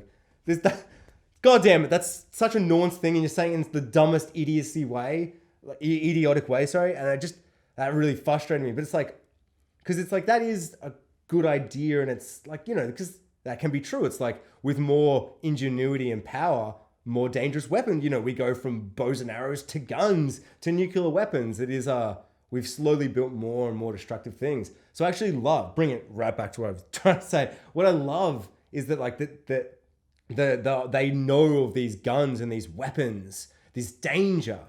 But do you know what we don't get in the fucking movie? Him explaining what the fucking gun is to his son. He's like, smash this box. It's just like if I was like, Keiran, smash this box. You smash it. And there's this object you've never seen in your life. There's no proof they know what projectiles are. Do they even have fucking arrows or anything? He's probably just going to blow his face off. And he's looking at it like, and then, I don't know, it just made me so angry because it's like this fossilized gun. And I was like, oh, I'm loving this. He's going to reveal the gun at the end and use it. And then the dad dies. And I'm like, wait, but he didn't explain what that was. He didn't even say, like, point and I don't know. Yeah. Do you see what I'm trying to say? But I'm so angry I can't even form the words properly. You're right. It's like the gun. No, yes. What I mean is the gun. When we see he smashes it open and he opens it and it's a gun, and we, the audience, are like, oh, shock and awe, a gun, humans' most dangerous weapon. You know, like the horror of humanity. Yeah, it's a good reveal to the audience, but not to the but character. not to fucking Tim Roth, you fucking villain. I don't know. It's like he's looking at the gun like, what the fuck? What is this? And the dad just dies, like being all like, humanity's evil. Look at the proof in your hands. He'd be like, what the fuck is this? And then he'd try and use it, but it'd be all rusty, so it wouldn't work. He'd be like, okay, their sticks are smaller and of a different metal. Yeah. Cool. And then later on, he has the gun, and I don't know. What would have been so good is if Mark Wahlberg was like, I've got a gun, I'm a human. And then Tim Roth's like, I've also got a gun. It's like, I don't know, like, that's stupid, everything. But like, you know, you're not making a good movie at this point, but you could have at least done something with that. Yeah. I don't know. That really kind of, you know, it's like when something starts being good and I'm like, oh, a gun. Oh no, they forgot to put the, they didn't do the scene properly. It just, I feel like I've spat a lot. I've probably got some thing on the camera. It's just, also, fun little note, haven't Googled it because I forgot, but the actual thing he smashes the gun out of is like a red heart with like yellow flames around it. 99.9% sure that's Stannis' like sigil in Game of Thrones, like the show. I don't know, just fun little thing. As soon as I saw it, I was like, that's Stannis' sigil. Oh. What a weird coincidence. Pretty sure, yeah, flaming heart. In the show, they create that with yellow flames around and a red heart. So it's like, I don't know. That was just a weird thing. I bet you I'll Google it later and I'll be like, I'm wrong. Because my Thrones knowledge has become the only thing I know to like this vague memory that I like kind of wish I remembered, but I'm still like, it's there, but it's just shrouded, like covered by like, you know, some other guy in the other room using the dark side to kind of like shroud my memory of it all. Where I'm kind of like looking through and like, something like that. But I don't know. That's literally the things that were coming through my mind as this movie was playing. Because I was so just like, I don't know. Planet of the Apes is one of my favorite, like, just things in general. Especially like this week, rewatching all the other ones. It kind of made me realize, like, yeah, which is going to make the next reboot series, when we do that discussion, will be quite interesting, because I know you're not the biggest fan, and I have realized recently I am the biggest fan. I absolutely adore them so much. My only issue, just like of the new series of the new 8 movies. I want to love them, but yeah, go on. I love them so much. I love all the different way they take. It's like, I don't know, they started from the 4th movie, but done it so differently that doesn't feel like they're referencing Battle for a War, Conquer the Planet of the Apes, I think that one's called. But I don't know, it's just like, I love just the idea of like this, I don't know, intelligent apes. I just crave, it reminds me of like Gorilla Grodd, like the Flash villain. Yeah. And I don't know, I just love all this stuff that, like, for me to watch a movie like this, it actually reminds me quite a lot of Waterworld, the last film we discussed, where it's just, there's so much in it that this should be one of my favorite movies. Because, like, something I find really fascinating about the new Rise of the Planet of the Apes series, but also kind of one of my least favorite things is, like, I am constantly blown away by the CGI, but also the whole time I'm like, this CGI apes are so good. Whereas in this, I'm just kind of, you know, I'm not thinking about that. Like, the ape costumes just are, it's like the originals. They exist, and everything feels beautiful and real. Yeah. But then everything else in this was just like absolute garbage. Yeah, just a hot stinking pile of ape shit. And I was so unimpressed. As soon as the first ape talked and he was like, "Get your filthy human hands off me," I was like, nope. No. And yeah, I don't know. Would you like a Blade Runner 2049 style sequel to this movie? Oh my god. To this movie? Yeah, with old Mark Wahlberg in Earth Dimension. And they're all run by apes? Oh yeah. Holy shit. Directed by Villeneuve. Oh yeah. Oh my god, that actually sounds pretty fucking wild. Because like, I was thinking recently, yesterday as I was rewatching all the movies and kind of getting into that like Planet of the Apes mindset. It's like the new franchise, they did 3 and done, and they're not going to be doing a 4th one, which is the proper remake of the Planet of the Apes, which I am kind of a bit disappointed by. But I also would... No, it's done now. They're rebooting the franchise again. So, and surely now with the reboot, they will go back to the original formula. Like you're gonna do the man going to space and it's a planet of apes. But why don't you do it in the same universe? I actually think it's a really good idea to not, because it's like everything they do with Caesar and Cobra and the mythology in general with the virus and just everything, you're just restraining yourself with any kind of original ideas you want to create. There's no revelation now because we saw it all happen over 3 movies. Yeah. I love the idea of them starting again and doing Planet of the Apes, the original, like man on Planet of Apes, and just, I don't know, like bring something to it differently. But actually, I don't want to see that because we've already got that in the original and it's still fucking amazing.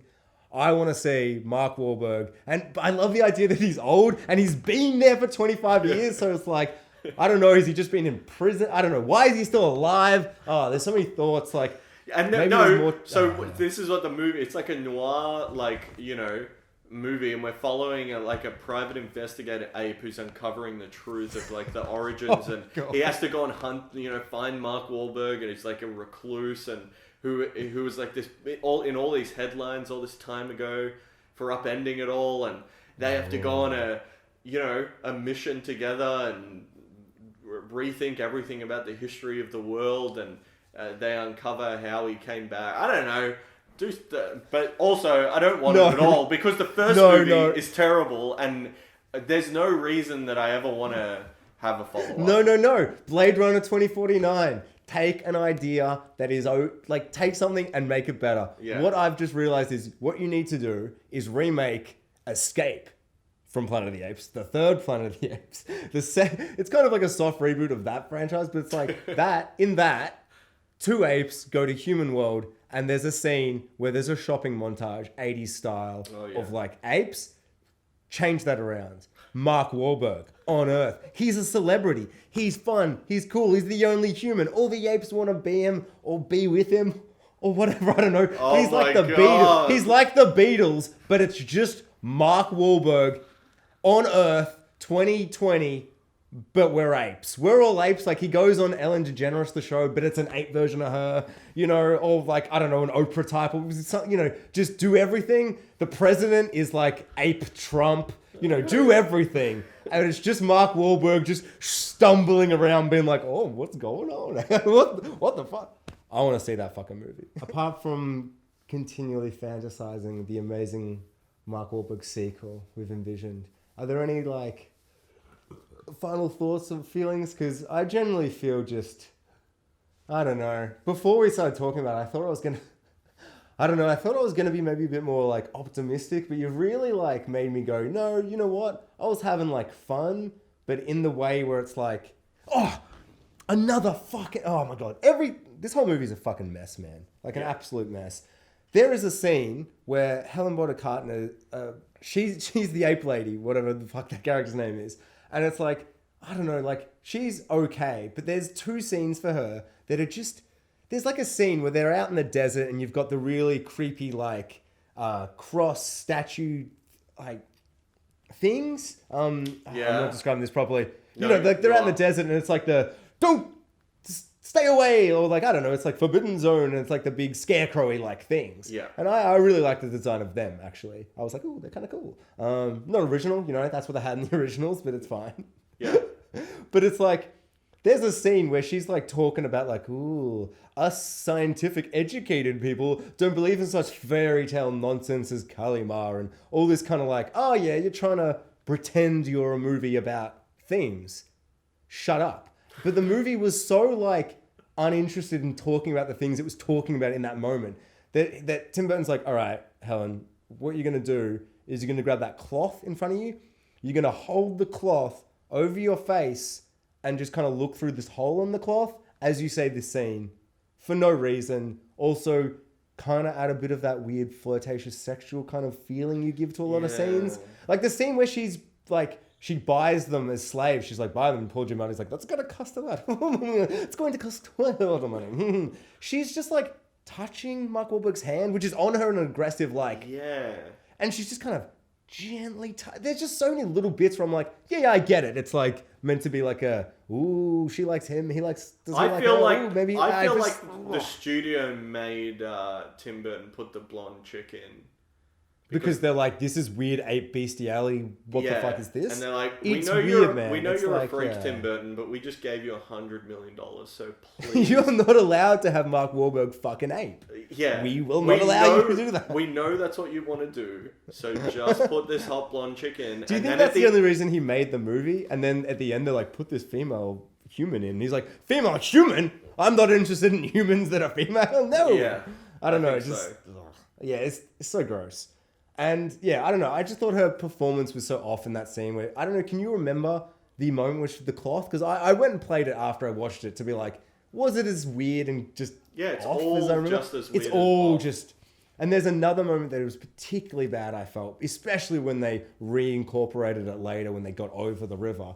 And it's like, oh, she's afraid of water. And it's like, they're like, apes are afraid of water. And then She sees the body of water at a distance. Not like someone's about to grab her and throw her into the water, or they're running into the water. It's like they're standing still and she just sees the body of water and he's like, screams. She's like, ah, ah, ah, ah! And it's just like, I mean, I don't know, man. I'm afraid of heights. But if I'm like on a roof, I don't just look down and just start screaming uncontrolled. It's like, I'm up on the roof. I don't know. It just... Especially later in the film when she gets branded on the hand, she barely makes a noise. Takes it like a champ.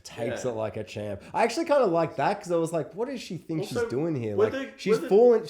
Sorry, you go. I was just going to say, were the apes throwing fireballs at them when they were in the water? And before they were running, like they could. I can't remember enough to tell you. I'm just at one point they're like throwing fireballs at them, like balls of fire. You're saying that, and I'm feeling like. And then it's like hitting the water around them, and I was just like, if you guys weren't throwing those balls of fire, you would have caught up to them because you're pretty quick. Like you established this, and Mark Wahlberg is pretty slow, and you were just running across the beach there for a while. It's all baffling. It's all just a long list of baffling decisions and really just wasting a big movie studio's money. But absolutely. At times hilarious results. I actually in terms of like the water scene, there was quite a lot of lines in this movie. I've probably mentioned literally every single one, so not that many. But another line of dialogue I found was genuinely hilarious, completely unintentionally, but it's like they're like apes. Like when she's screaming about the water, they're like, Mark Wahlberg was like, calm her down, what's going on, or whatever. Obviously not with so much emotion. He would have just been like, what is the reaction of this? Why? And they're like, apes are afraid of water. And then the female character, the human, is like, that's why every day we pray for rain. Hilarious. Fucking amazing. It's like such bad dialogue, such bad like delivery of it. I don't know if it's I feel like the timing was perfect because of how like off and unperfect it was. It's like the female character's trying to say this like as in like, we hope for rain so you all drown. Like what are you saying there, woman? Like that's insane. Like I don't know. Every moment was like that, I felt, where it's just kind of like truly baffling stuff. They didn't even have like apes riding on horses or, I don't know, nothing where I was like, at least that visual was spectacular. Or at least they took that concept or idea and it's just, everything was squandered, everything was weird. I don't know. Just utter garbage, nonsense, But to be fair, I actually had quite a fun time watching it. Kind of bland and boring, and I would say, as far as like just an average or subpar remake of a classic film goes, like it's just crazy that it's Tim Burton directing it, and it's not more mad. Yeah. Like maybe I mean it is in parts, but I don't know. It's the really. worst parts of his sensibilities like come through, and just like I would say just the genericness and the lagging behind the rest of Hollywood, which has just been his entire career. He's like do you know the guy who directed Black Klansman? What's that guy's name? He's another Tim... We've talked about this movie before. I haven't seen it. Is it Spike Lee? You hate it, right? Yeah. Yes, it is. Spike Lee is like Tim Burton in that I think that he's shit, yeah. He's this like, he thinks he's an auteur, but he like I watch his movies and I go, you really don't have a lot of cinematic knowledge here. Like you aren't making a really good movie. Like you have good people in your movie doing good work, but it's not because of anything you're doing. Not because of anything you're adding. For some reason, people just seem drawn to certain directors and want to keep working with them again and again, and they become kind of deified. And then when you look at their body, you look at their bodies of work, and it's like it just can't just be personal preference. Like they're working at a level below everyone else. Like they are making movies which are technically, when I look at them, objectively inferior to what is going on in the rest of. The rest of Hollywood at the time. And they're making movies which seem to be pretty successful and make lots of money, and people talk about really successful. They're two huge directors, man. I just really... They'd be in the top 25 directors I could name. I understand the generic bland director, but like I understand a Michael Bay. I understand a guy who's bringing spectacle and who's bringing Michael. I don't know, man. Michael Bay's got some really good films in his filmography. Less so recently, but I don't know. Some of his old stuff is fucking sick. I would debate. Disagree? That. Yeah. So what about The Rock? What about The Island? What about his? Yeah, The Island's not that good, but The Rock. I have Rock a fun was his first movie, and maybe really? Yeah, debatably his only good one. I would say everything after that is a mixed bag. Yeah, I can't really remember. I just remember being like, I love this, and being like, oh, this is Michael Bay. But I don't want to shit on Michael Bay. Everyone shits on Michael Bay. I want to say that Michael Bay is adding something. Michael Bay has expanded the cinematic language. What Michael Bay has added to cinema is I would say, he's added scope. He's added things that I think other directors have run with and done more with. The Avengers, the first Avengers film owes so much to Michael Bay.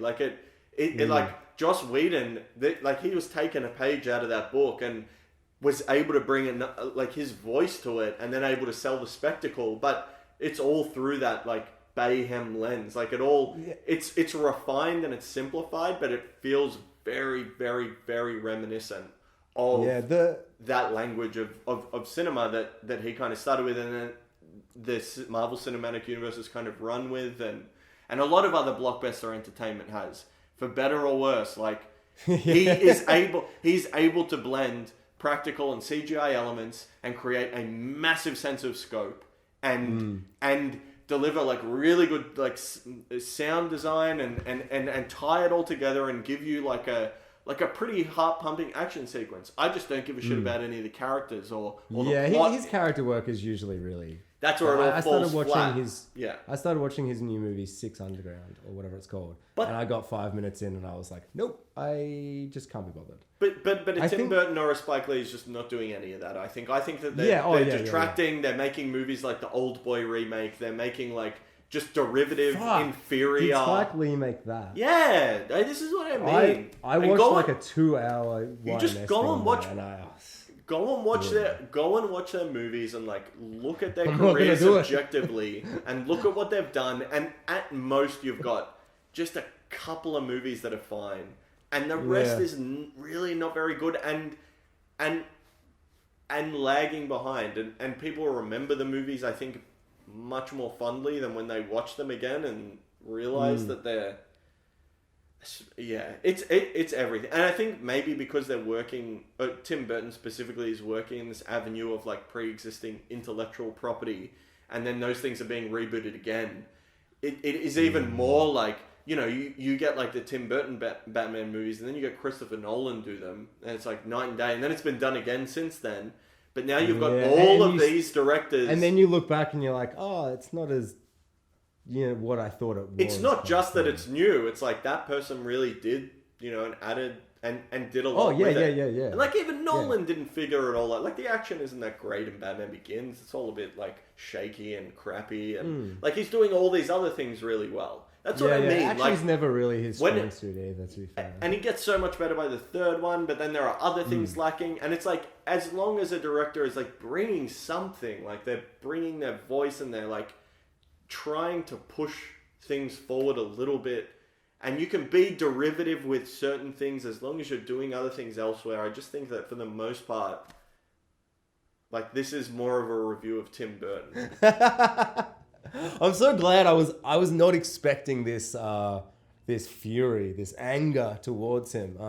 But it's really funny. I was thinking, do you feel because I feel this movie, because of what it is, makes me appreciate how much I love what they do with the new Planet of the Apes, and makes me appreciate how good the original really is. The same kind of way, you just mentioned the Joker. It reminds me of without Jared Leto, not without, because we were all still liked Heath Ledger's performance. We still would have liked Joaquin Phoenix's performance. But to have one in the middle that doesn't work so, is so fucking shit. It makes you realize how lucky we are to get the ones that worked. You know what I mean? I actually thought that the Joker was just until the Jared Leto one, I just thought, oh, no matter who does it, they're just everyone will love it. Because the Joker is so... Yeah, well, I don't think that's how things work at all. I mean... Definitely not. No, because I just think all ideas are good and bad. Like everything, like, I don't know. If we could somehow make this into a 3-word thing, it should be the podcast named. It's like every fucking movie sucks and every fucking movie is amazing. Or has the potential to be, sorry. You know, it's like all ideas are terrible and good. It's just how you do it. How you execute, yeah. It's just how you execute it. Like everything, it's like a burger can be the best thing in the world or the worst thing in the world. It's just what you put in it. I'm going to pose the final question for you. Well, I say final. We'll see where the conversation goes. But like, would you prefer to see if they're going to do another Planet of the Apes, like another reboot? Would you prefer to see it, like, take away story and everything? Would you prefer to see them do like the visual feel of like apes and costumes, or now that we've gone so far with CGI, would you like to see them? Like, would you like to see if they do a reboot of the original movie? Do you want to see Charlton Heston's character with a bunch of CGI apes, or do you want it back to that like costumed ape again? What would be your preference if you were directing it? I'm like, Kieran, what are you doing? Are you Hobbiting this, or are you Lord of the Ringsing it? What are we doing? Oh, far out. That is so tough. Because I don't even know what I want from this series.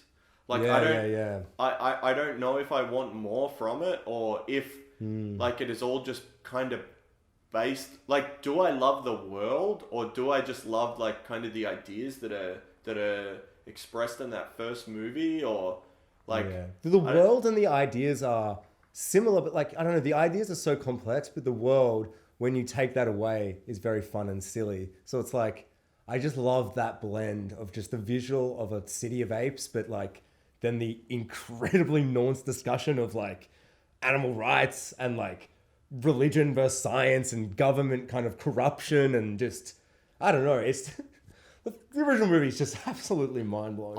As I was watching it, I was like, this is probably my favorite sci-fi movie. And then I just remembered the idea of me saying that to you, and then maybe like, oh no, it's probably still Star Wars, I suppose. I suppose it's still, that old thing. But seriously, man, those Clone Wars episodes made me so fucking angry. Maybe I hate all Star Wars. Yeah, that show will do that. Fuck, man. You can't understand. It's just so stupid and dumb and boring. Boring is the biggest issue I think can be, though, really. Back to Planet of the Apes. I think. I think if they make another one, I think that. I guess it really depends on whether the apes are how costumed they are, because it almost seems like now audiences are used to seeing them CGI, and audiences are just used to CGI in general, and it's developed so far, but it's like, how developed are the apes in the movie? And like, if you have people, like, the most developed we ever saw the apes is in the original Planet of the Apes, you know? Yeah. That is they're humans, and that's why them being in costumes isn't so like weird, because it's so like, if the next one they're in costumes, does it make sense to have them CGI, or does it make sense to have just the face be CGI with just a costume? You know, you get Andy Serkis back and you dress him in a suit, and he's an ape. You're like, is that what happens in the next? Like, do you anthropomorphize the apes? Are you jumping so far ahead in time here? If like you said, it's just going to be a complete reboot, they're gonna redesign it all. Like, what? I guess it all just depends on. There's so many kind of settings that you can put this world in. You can go even more futuristic with the apes. You can develop them further, and you can and then you can remake the original movie, but now the apes are advanced, like way more advanced than we've ever seen them. Do you double down on that premise? You know what I mean? Yeah. And then if it's something like that, I would lean less towards a CGI ape, but maybe just because you want them to be more human in that case. You want the stories kind of back at where it was in the original, and the point of the story is that humans have become apes and apes have become humans, and that's our starting point.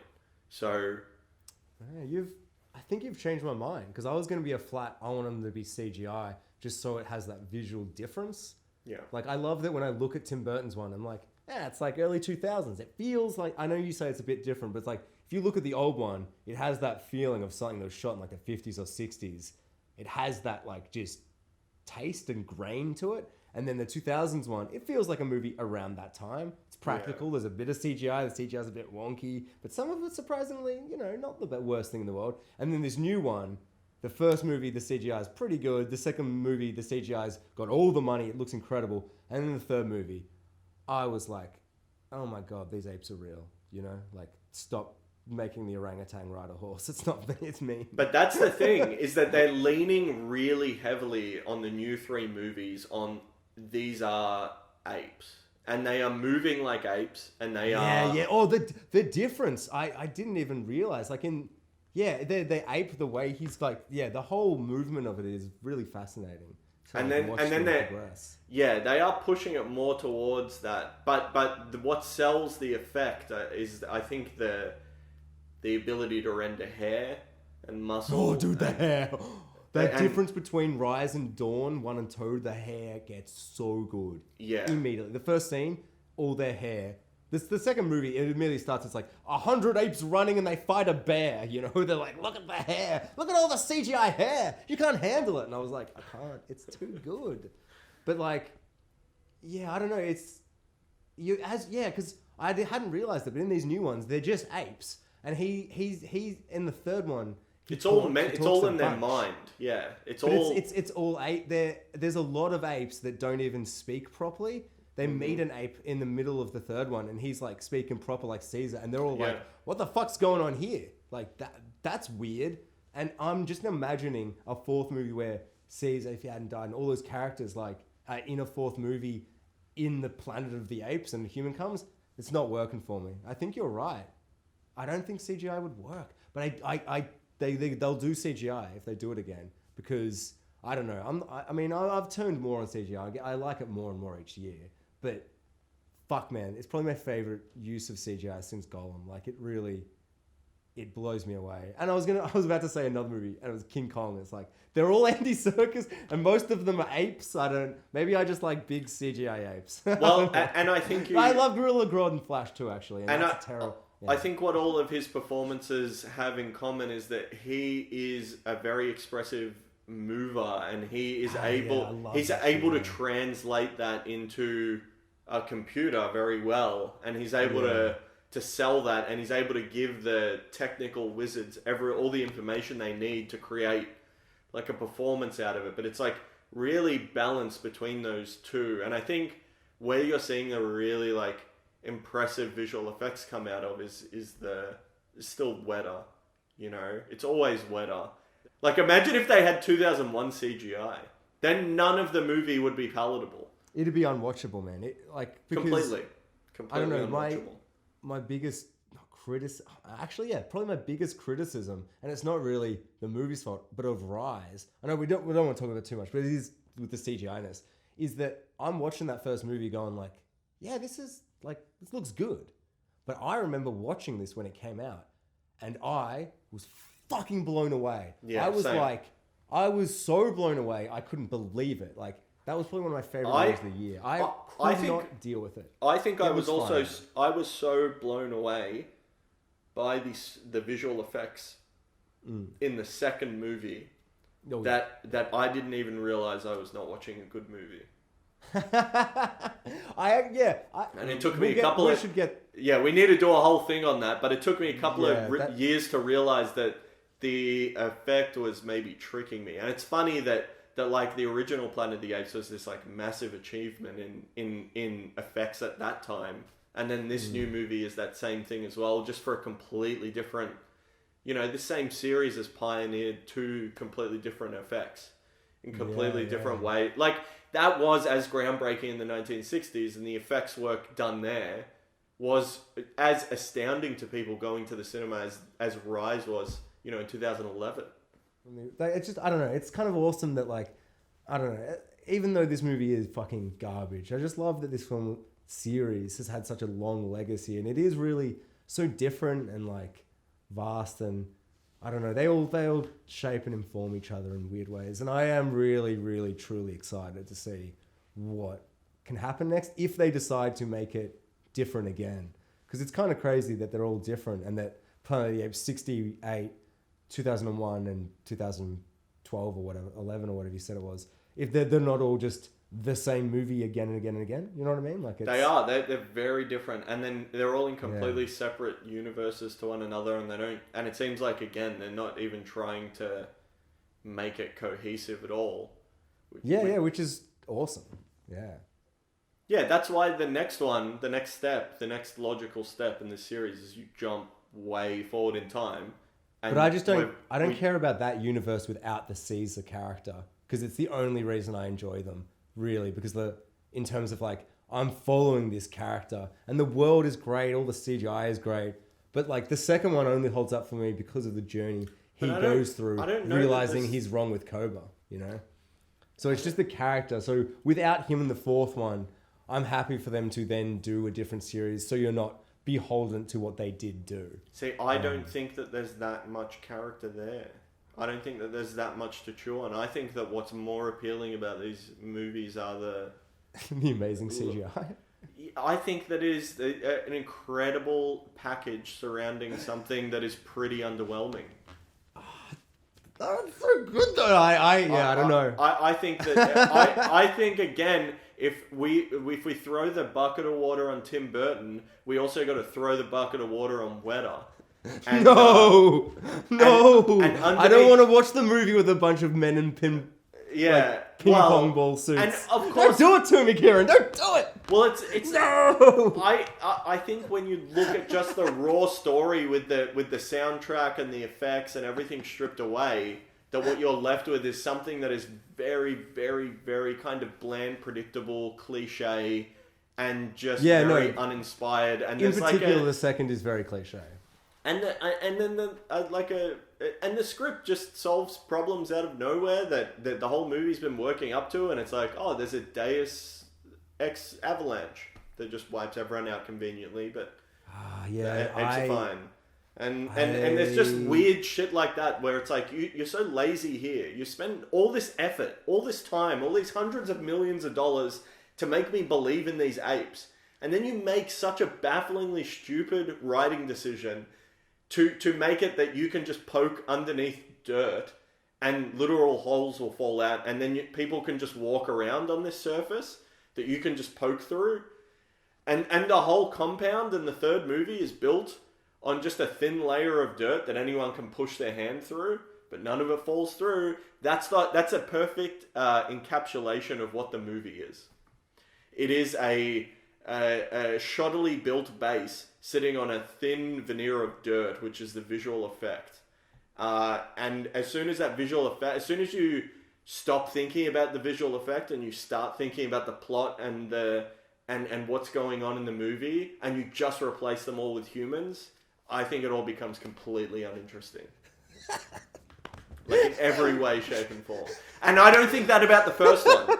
I don't think that about Roth. It's the amazing thing is we've had this conversation and you've made that, like, I remember you yelling about the war being like, but what about the actual plot holes in the movie? And I was like, I was overwhelmed by the just movie in general. No, do you know what you said back to me? Oh, I can't. But there was a little girl traveling with an ape. Or something, yes, there is a little girl traveling with the apes, and I think the aesthetic of this movie, and the aesthetic more than just the visual effect, but also that trope that we've seen a lot, and a lot of tropes in these movies that just feel very familiar. And I think that the second and third movies are by the same guy who's directing the new Batman movie. And I think now that he doesn't have fancy ape technology, we're going to see whether he can actually... But he's got fancy Batman technology he can That's true. Behind. He's got the best rogues gallery of villains ever. Oh, I don't know. Maybe I don't know. It doesn't matter. But it's like he's got a lot to hide behind. Do you know what I mean? I think it people might be hard to see. I think people are way more invested in Batman, and I think people will see through. Oh, actually, no. If he does Planet of the Apes level storytelling in a Batman movie, people are going to see right through it and rip him apart. Yeah, but I'm going to have to defend one bit that you mentioned just because we are recording. But the avalanche bit. Because I definitely remember, as I was watching it this time, I was like, I'm going to try and see if, like, the moments that I know that I remember Kieran talking about that he disliked. Like, for instance, the gorilla bit. It's like, she's like, the gorilla's like, have a rose. And the next scene, the gorilla dies and she puts the rose on. And I was like, oh shit, yeah, I totally was just overwhelmed by the movie that I wasn't aware that it's just really like, but the avalanche bit, for instance, I think is fucking sick. Because the whole movie is this human has gone crazy and he's starting to kill the other humans that are mutes because the virus has mutated.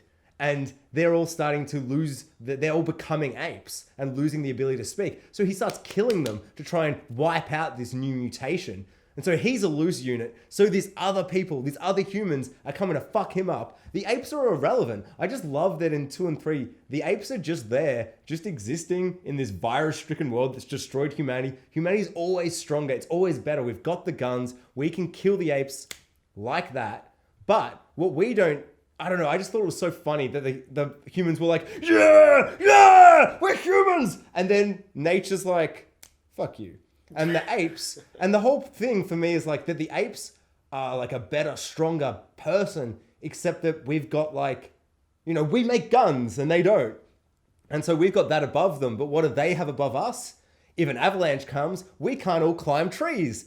And I don't know. I know you're going to be like, it's simple. I don't know. I know it didn't work for you, so it's not going to work for you. I think also just the convenience with which the avalanche wiped out all the people was the big cherry on top. I'm cool so with for an me, avalanche. But I don't want the apes to beat them. I want the humans to accidentally wipe themselves out due to their unintentional stupidity. So do and that, the apes but just good. happen to survive. But that's what happened. No. I mean, I don't know. It's I guess that, the avalanche good. for me just beautifully works. I just think I don't know, for me, it's like, again, it just as the character thing works in the moment. Like, obviously it didn't work for you, but for me, it's like, he's holding on the tree and he's like, fuck, that's it. Oh, my apes. And then he looks around and he realizes, oh, no. Because all the other apes did what I did because we're apes and we're all fine. And the apes are all like, we're all fine. And the music's like, just, I don't know.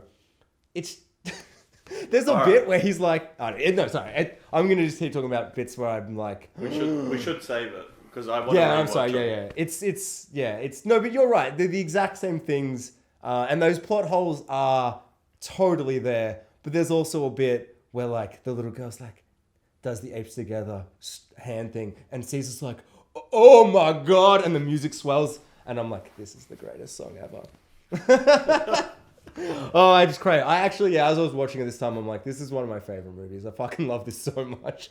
And even the bits where I'm like, yeah, that is a giant plot hole, but I was like, who cares? If someone was like, there's a plot hole in Raiders of the Lost Ark, I'd be like, you shut up, I don't give a fuck. Like Jurassic Park. It has a huge plot hole, don't give a fuck.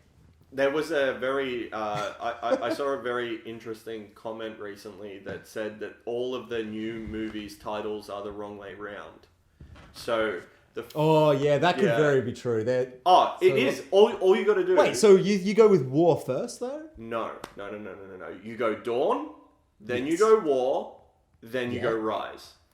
Oh, I love it. Yeah. Doesn't that fit way better? No, that's actually one of my biggest issues, is that if you look at it, it's the Rise, Dawn, War of the Planet of the Apes. And it's like, but Rise and Dawn, like, it's not the War Rise. is the in first, the second one. The War is in the second. And the third one is post-war. Like, it has a great war scene at the start where they're just mowing down apes and there's a monkey and he's like, I'm on the wrong side. I wish I wasn't friends with Cobra in the second movie. No. I wouldn't call any of them Rise. I don't think. I think that's becoming the I new think that was age. We're making the first movie. We don't know what we're actually making. So movie. And because the franchise has it's beneath the Planet of the Apes, escape the Planet of the Apes and conquer. Yeah.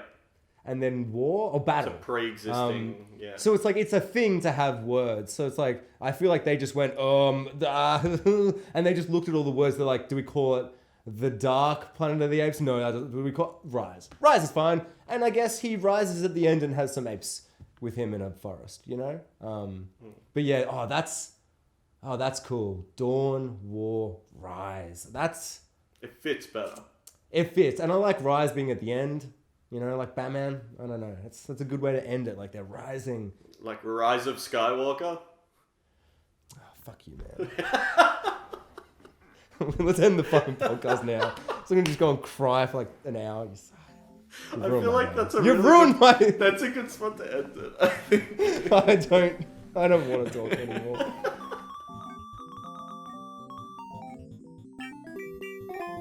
Spoiler Talk is produced by KCBN Studios and Space Kraken Media.